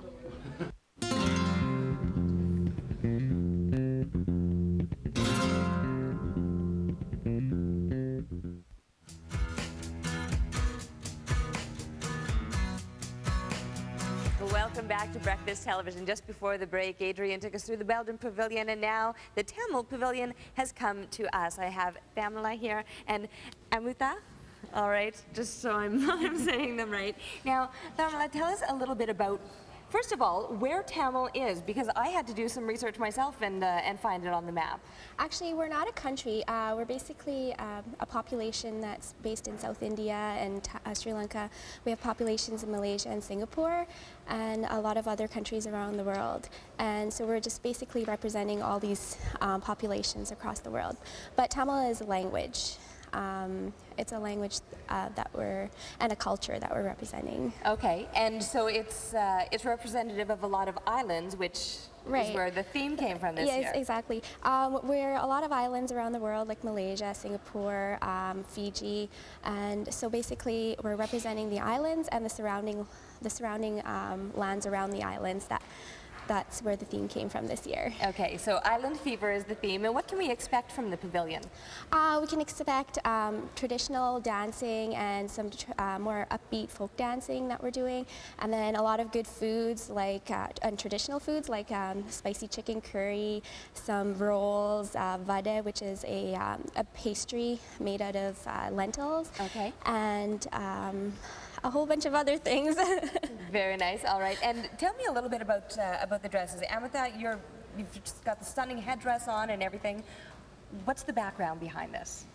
Well, long ago, dancers would actually dance in temples, so we would call them temple brides. So instead of wearing like a regular wedding dress or something, this is like sort of similar to a wedding dress, except we wear all this jewelry along with the costumes, and then now we modernized it a little bit, so now we wear it while we dance, and it's stunning. So this is going to be a more formal attire. And I mean, yours doesn't exactly look casual. No, well, we could have casual versions, and then they're not so casual. This is a little bit more dressed up, but basically you could have them in different materials like silk or nylex, different type of materials. Okay. Yeah. How big would you say the Tamil population is here in Winnipeg? It's roughly around 300 people and about 65 or so families. Excellent. Yeah. All right, so it's going to be a good time down at the pavilion. What are we looking at here? You brought down a statue of sorts. This is Nadraja, Lord of Dance, and he's a Bharatanatyam god. Most of our dances are in praise of him because he created our dance, and he's also a dancing god, so. All right, and we're going to see one of the dances a little bit later on in the show. You're going to be performing this. Whereabouts is this pavilion located? It's the second week. It's the second week, and we're at the Burton Cummings Community Center on the corner of Arlington and McDermott. All right, so all sorts of dancing, fine food. What to drink? Do you have a beer or that sort of thing of the region, or no? No, it's a non-alcohol pavilion, so we have a lot of soft drinks and things like that. And there's soft drinks from that side of the world, so like Fanta and that type of colas and things like that. Very nice. All right, so enjoy a Fanta with your, what were some of the dishes again? Rice and curry, chicken curry, some mutton rolls, veggie rolls, vada. All right. Things like that. And tons of great entertainment, great dancing, and of course the costumes themselves. You've got the beautiful blankets out here. Are any of these for sale down at the pavilion? Yes, there is. We have a little bazaar that has saris on for sale. Wonderful. They're stunning. The colors are beautiful, so decorative, so it's going to be a great time. It's Burton Cummings Community Center in the second week of Folklorama. All right, we'll be sure to check that out. Adrian right now is going to tell us what the weather is going to be like for Folklorama.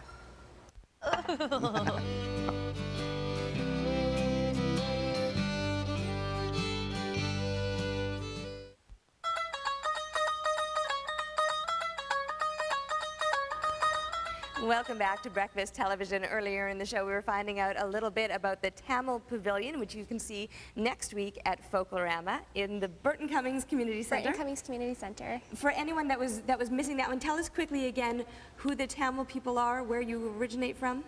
We're from South India, Sri Lanka, Malaysia, Singapore, and some islands around the world. And so we're bringing all the communities around the world together with our Island Fever theme.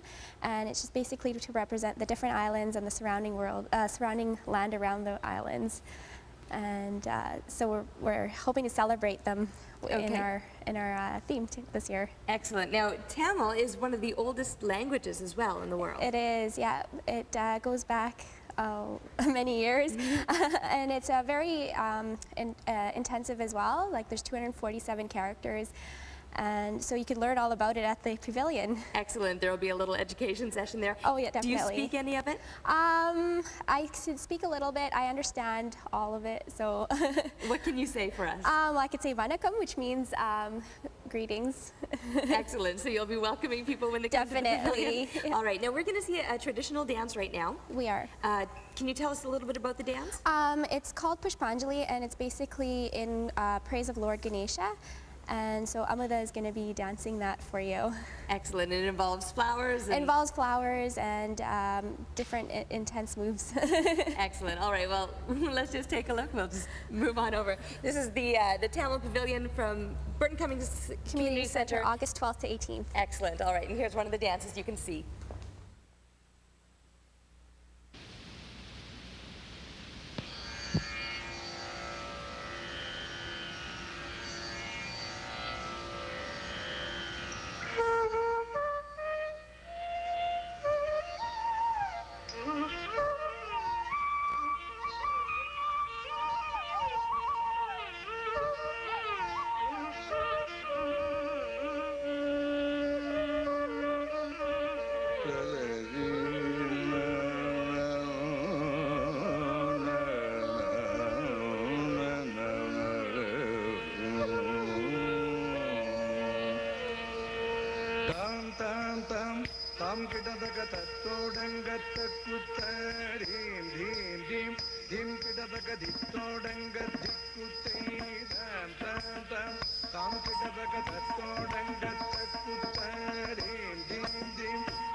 And bowling have in common. Well, at this year's Folklorama, they all belong in the Belgium Pavilion. Global's Lisa Ritzak dropped by the Pavilion Belgique on Provencher Boulevard to help guide you through the sweet European treats.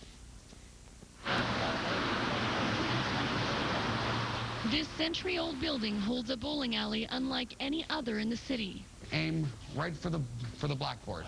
A Belgian club attraction since the 1930s. For this, a unique Belgian sport called rolly-boly. There's no ball, it's a disc, and instead of pins, there's a peg. Jason Hoger has been Belgian bowling for more than 20 years. To some people who's never been in here, yes, it is a secret to them. But for those who have been in here for many, many years, they know it's here. And as part of Folklorama, the Belgian Pavilion is offering a showcase of many of its cultural traditions. More than 5,000 people will tour the site sampling the music and dance. These decadent Belgian chocolates. It's made from goat's milk. And of course, Belgian waffles served with fresh whipped cream and strawberries.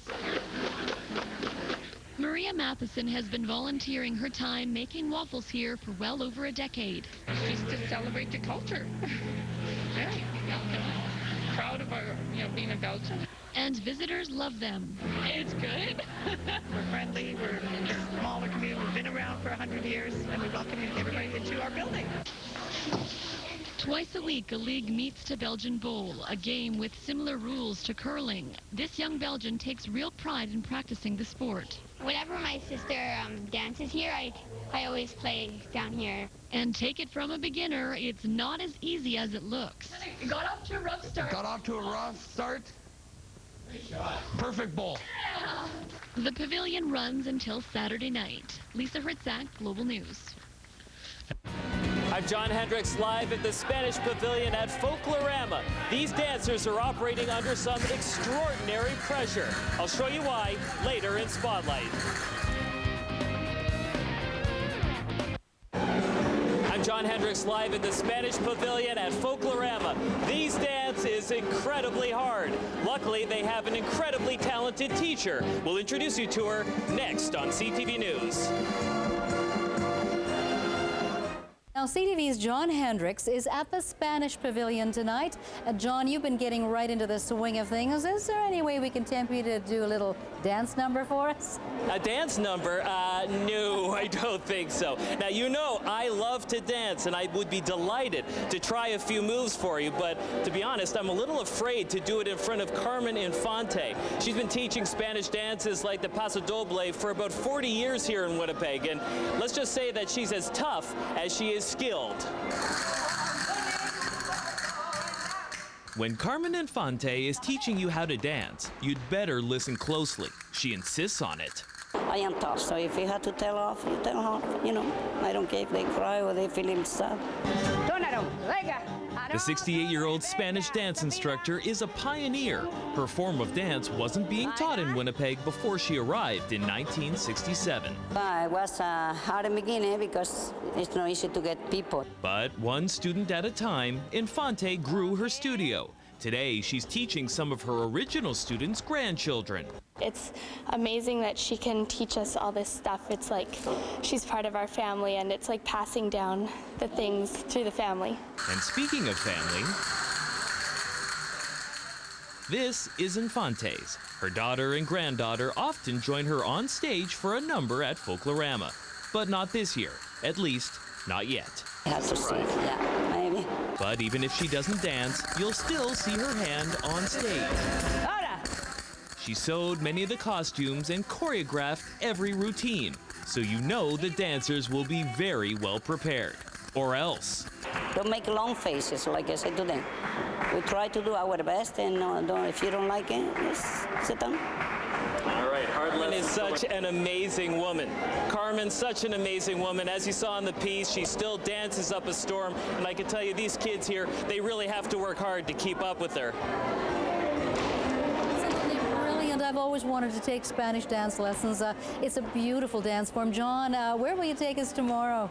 Well, Sylvia, tomorrow we're going to be going over to the Ukrainian Pavilion. The dance team there is putting in some extra hours for practice. They're getting ready for a special show, and we'll tell you all about it tomorrow. Thanks a lot, John. Well, 3 local... Folklorama's Hot Summer Night are happening now. I am Harry Lee, ambassador for the Korean Pavilion. This year, see the South Korean national taekwondo team compete against Team Manitoba on stages. And we know you will enjoy our Korean beef barbecue and vegetable kimchi. We look forward to seeing you at the Folklorama. Coming up, though, Guinness, shepherd's pie, and high-energy dance. Lord of the Pavilions, Folklorama is in full swing in Winnipeg. Tonight, the Celtic Ireland Pavilion. Stay with us.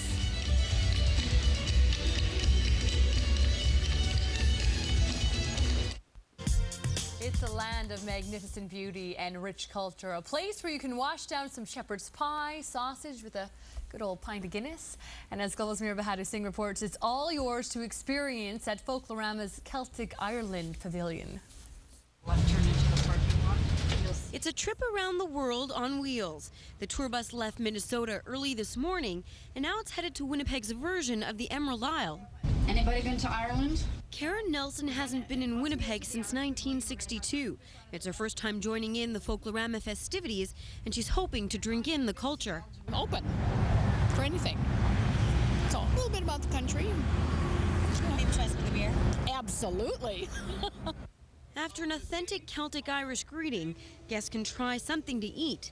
Shepherd's pie, sausage, and potato soup are just a few of the options.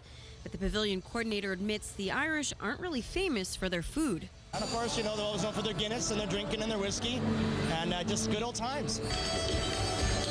And though this little guy isn't the real Lord of the Dance, it's those types of moves that take center stage.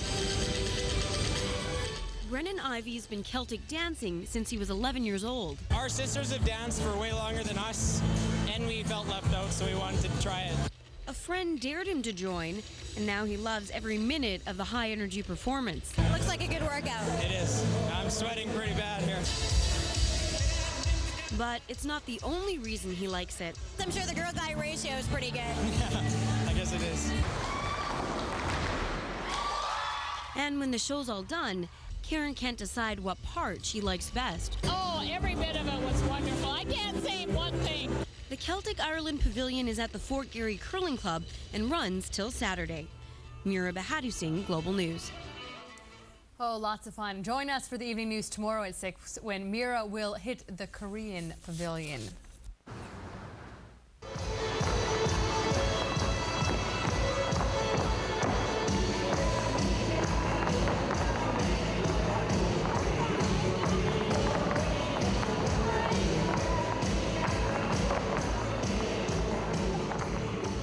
It's going to be very hard for me not to yell during this interview because the music is so loud. This is one of the best parties, I think, during Folklorama. Yeah, it's a lot of fun. It's the Irish. It's what they're known for. They're known for their dancing, their music, and their drinking and good times. Well, we started with a bit of what really surprised me was Irish dancing to Cotton Eye Joe. And that seems like a bit of an odd mix. Well, it is. I mean, in the history of Irish dancing, way back in the days, I mean, if you ever, the old days of New York when the first immigrants from Ireland arrived, they'd sit around at the old tables and they created tap dancing, and that's how tap dancing was created, was through the Irish. Then they went further down south, headed into the Kentucky mountains, doing the Irish jigging with the bottles of whiskey, and then the Irish dancing took off then and became square dancing, country dancing. So all those forms of dancing was created from the Irish when they immigrated over to North America. Well, it really shows you the influence the Irish have had, on North American culture. I mean, I can say that because I'm a Kelly, so I know that we've had a big influence, but it must feel good for you to see so many people from other cultures here tonight to celebrate Ireland. Oh, it's great. I mean, that's what Folklorama is all about. It's, it's a multicultural festival and the largest in the world. And to see all kinds of cultures in here, watching an Irish show, Irish music, Irish dancing, having Irish food, Irish drinks, and they're coming from all over the world, Yeah, it's great. Philip, you're a choreographer as well, so what does it mean to you as well to see so many young people still involved in Irish dancing? I mean, you've got a huge crew up there. Yeah, it's great. I mean, the big thing goes back to the days of river dance and Lord of the Dance. I mean, that took on a whole new, I've been doing Irish dancing for 20-something years, but it wasn't popular until Michael Flatley and river dance and all that came out, and it's still really strong, and when put on Folklorama, you have all the little kids out here, and you see them all dancing along the aisles. The music's lively, it's fun. Even the bartenders waving. Yeah, the bartender, everyone just has a really good time. There's just a high energy with the music, right? So these kids can't wait till the end of the year. It's their year-end recital, it's a big year-end recital for a lot of the little ones. So, I mean, they love it, and their interest is good, and yeah, they just talk about Folklorama when we start registration in September. Well, this is the first pavilion that we've been at that there's actually a lineup outside, like people waiting to get in. So that says a lot about how much fun. Yeah, well, like I said, it's a great atmosphere. It's a party atmosphere. Great food, lots of Irish drinks. Well, and then a hell of a good show too, you know. So. What do we have behind us here? So I recognize the Guinness. Yeah, we have the Guinness, which is a most popular Irish beer. Then we have Kilkenny, and then we have a light Irish beer, which is Harp, and then we've got the two famous whiskeys, was Jameson's Irish whiskey, and then of course the famous Bushmills Irish whiskey. Well, at a hot Folklorama pavilion, I can tell you that a freezing cold beer will taste wonderful. Well, thank you very much, Philip. And I know that Will from the Irish Rovers is here as well, and that's always he's a great entertainer. He is, yeah, a true professional. He's been doing this for 40 years. He comes, does me a great favor coming here to perform himself and then be the MC, and he sets up the whole show for the city of Winnipeg. Well, thanks very much, and we're going to leave our viewers with some more tap dancing. Thanks, Philip. Perfect, thank you.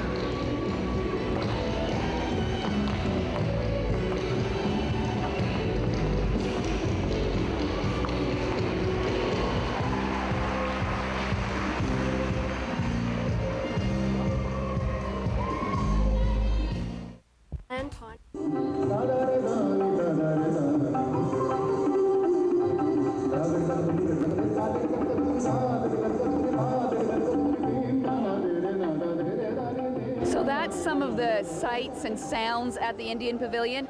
But the most amazing thing is the smell. The food just smells amazing. It's the first thing you notice when you walk in here. The pavilion is just starting to fill up now. So Dr. Ganpat Lodha has a few moments to join us. And first of all, could you explain to us some of the food we have here? Yeah, the reason you get the nice aroma of food is when the spicy food is cooked in a curry, the fragrance spreads all over, and that's why you get a nice aroma of the food. And very often people say just the aroma of the food is quite appetizing, and you feel really hungry and tempted to eat. And well, I'm tempted to eat right now, so if I eat while we're talking, I hope that's not rude. No. And we have a number of choices. Normally we start with an appetizer before starting the full meal, and during that period people can drink beer or soft drink. And this year we have two different kind of beers from India. One is the Taj beer and another is the Kingfisher beer. And one is a little milder. This is a little less alcohol content. This is just a difference between 6% and 4% and 3% sort of a thing. And this is a little dark beer. This is a little light beer, and this goes very well with the spicy food. So it's very important to have the perfect drink with this spicy food. So this has just been far too tempting listening to the descriptions of the food. So Jeff and I are going to dig right in, and we're going to leave you with a bit of the dancing from the Indian Pavilion. Thank you very much.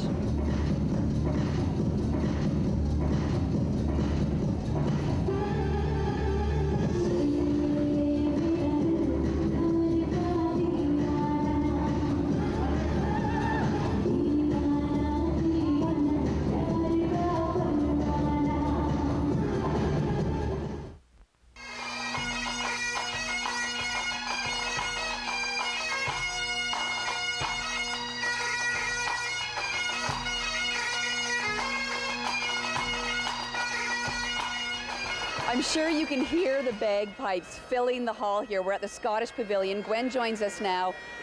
Scotland, I always think of haggis, and I know you've got some haggis for us here. I sure do. It's absolutely great. I make it here at the pavilion every day in the afternoon. So is haggis really sheep intestine? In the olden days, everything came from the sheep, yeah. And now it's made out of beef heart and beef liver and oats and onions and all different kinds of spices. I can't give away too many secrets though, or I'll be out of a job.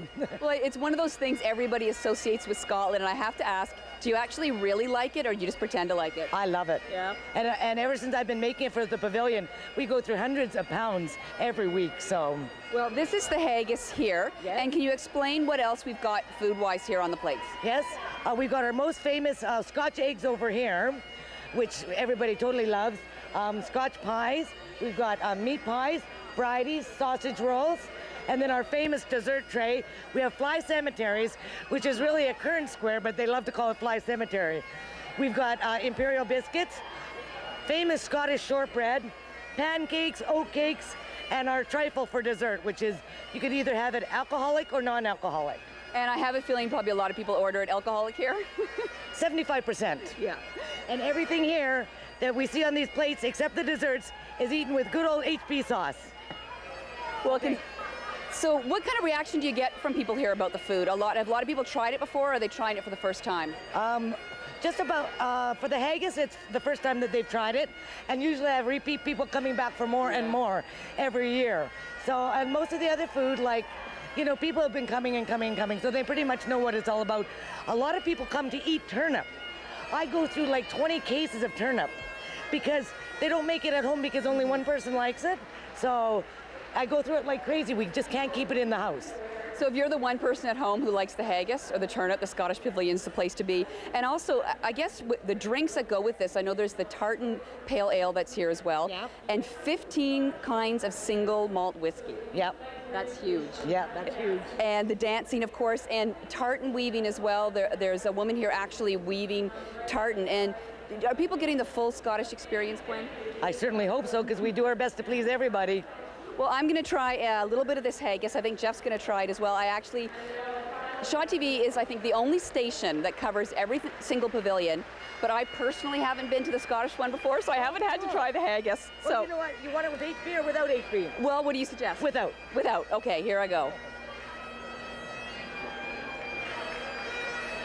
It's not bad, is it?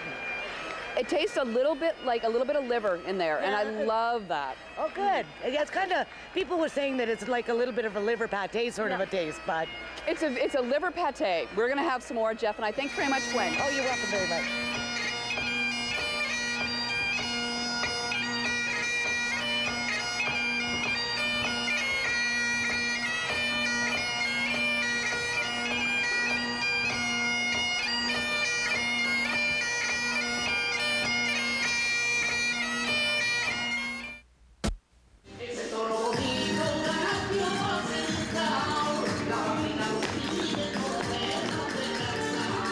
Bienvenidos al Pabellón de España.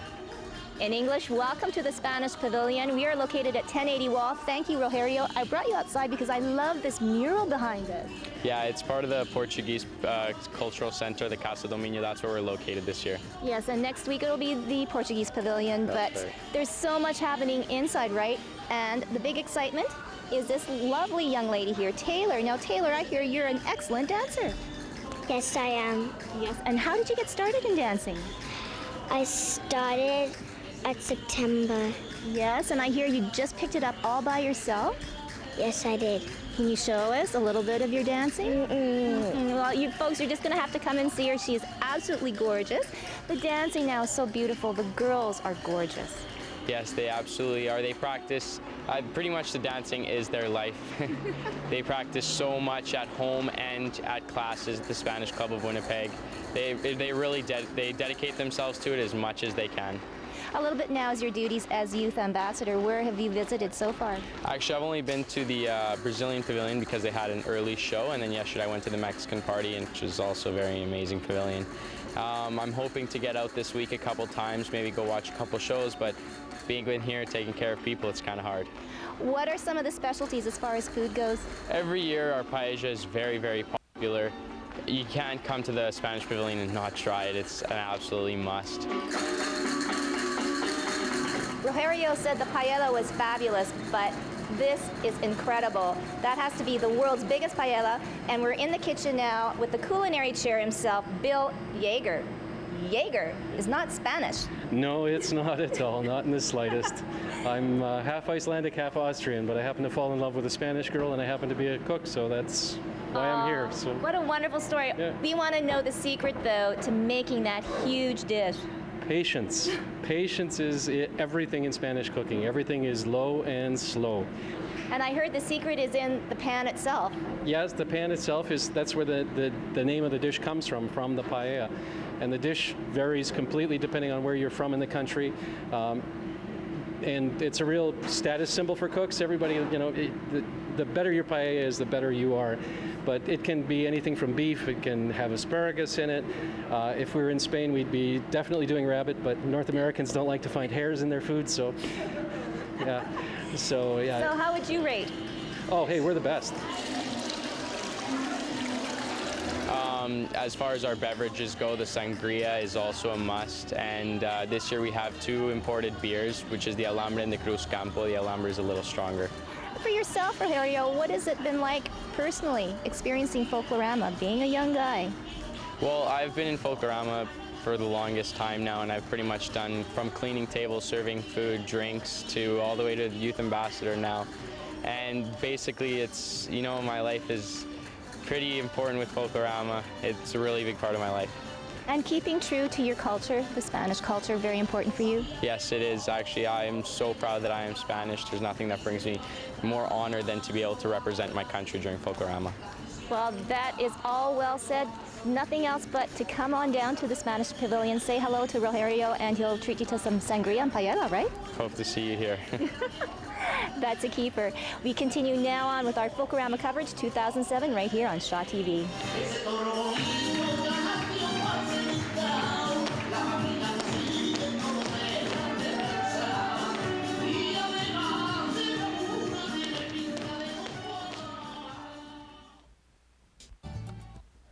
Chocolum.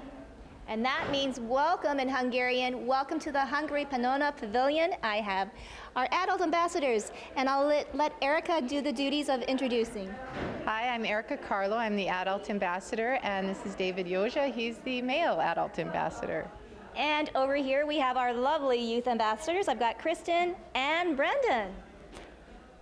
Man, a few words. What's it like being a youth ambassador, Brendan? Really interesting because it's lots of running around and talking to different people from the Folk Arts Council and trying to promote the pavilion and lots of neat stuff. So. And I have them all here because it really is a family affair. Erica, you've got your daughter, Kristen? Yes. Yes. And what's it like working with Mom all week? It's really fun because when I need help, I get special help, so it's good. And I wonder now, could David possibly be Brendan's dad? Yes, he is. He's actually my son. I also have a daughter that also dances, and I also have a sister, a brother-in-law, a niece, a nephew that also dances with the Hungarian dance group also. Wow. So Erica, I have to ask you, what is Hungary like, the country of Hungary? Hungary is beautiful. I myself have been there 3 times in my youth, and it's just full of history. It's got beautiful architecture. The culture is very strong in Hungary still today. They're a very proud group, and it's definitely a place to see. It's a beautiful country to visit. David, I know the entertainment is very good here, so what can people expect? Well, you expect some lively dancing, a lot of boot slapping. We have a lot of girls dressing up with nice dresses and a little bit of balancing. I won't let you know exactly what the balancing is. You'll have to come down. Okay, so now we'll leave it to the youth ambassadors. Kristen, what is there good to eat here? Longosh is awesome. Gulash levish is a kind of soup that's really tasty. And gypsy steak, it's like really thin steak. And why is it called gypsy steak? I think it's because it's not made out of cow, it's pork, and it's really, really thin, so, and I think gypsies eat it, so. You think gypsies eat it. Brendan, what is there to drink? There's lots of wine, beer. Maybe I should let Dad answer that one. Yeah. Dad, what is there good to drink? We actually have some Tokoi wine. It's actually from Hungary, the regions of Eger. We also have some palinka, which is a little bit of white spirit. And we also have some beer, not from Hungary, but from here. Yep, so for the beer drinkers, there is beer, but yeah, there is. I have to say, Kristen, you look beautiful. I'm used to seeing you in a hockey uniform out on the ice playing hockey with my son, but your costume is beautiful, so could you describe a little bit about your costume? Well, the one I'm wearing now is for the dance I do. It's called the shomoji, and the shomoji is, I think it's a place in Hungary, and we wear these flowered skirts, and they're supposed to be very puffy, and so when we spin, because it's a very playful dance, our apron's supposed to fly, and our vest is to cover up a big neck in our shirt. And dancing is something that has really brought you here to Folklorama, correct? That's right, and that's also very special when you were talking about the whole family aspect of it. Both David and I actually danced together in our youth, so it's just wonderful to have the opportunity to pass that tradition down. The Hungarian Kapistan Folk Ensemble, which is the group that is going to be entertaining this evening, has a youth group, an intermediate group, and a senior group. And the youth group starts at the age of 3. My niece Caitlin is actually in that group. And they go all the way to the age of 40. So you've got a few of those people that are our old generation. So and that is a true beauty about Folklorama. It's for everybody. That's exactly right. And it's wonderful to pass that culture down. So it's wonderful. Great to see Mom and Dad. And we've got sons and daughters all here enjoying Folklorama. You have to check out the Hungry Pavilion. It is at the Burton Cummings Community Center. And we will continue on our Folklorama coverage 2007 right here on Shaw TV.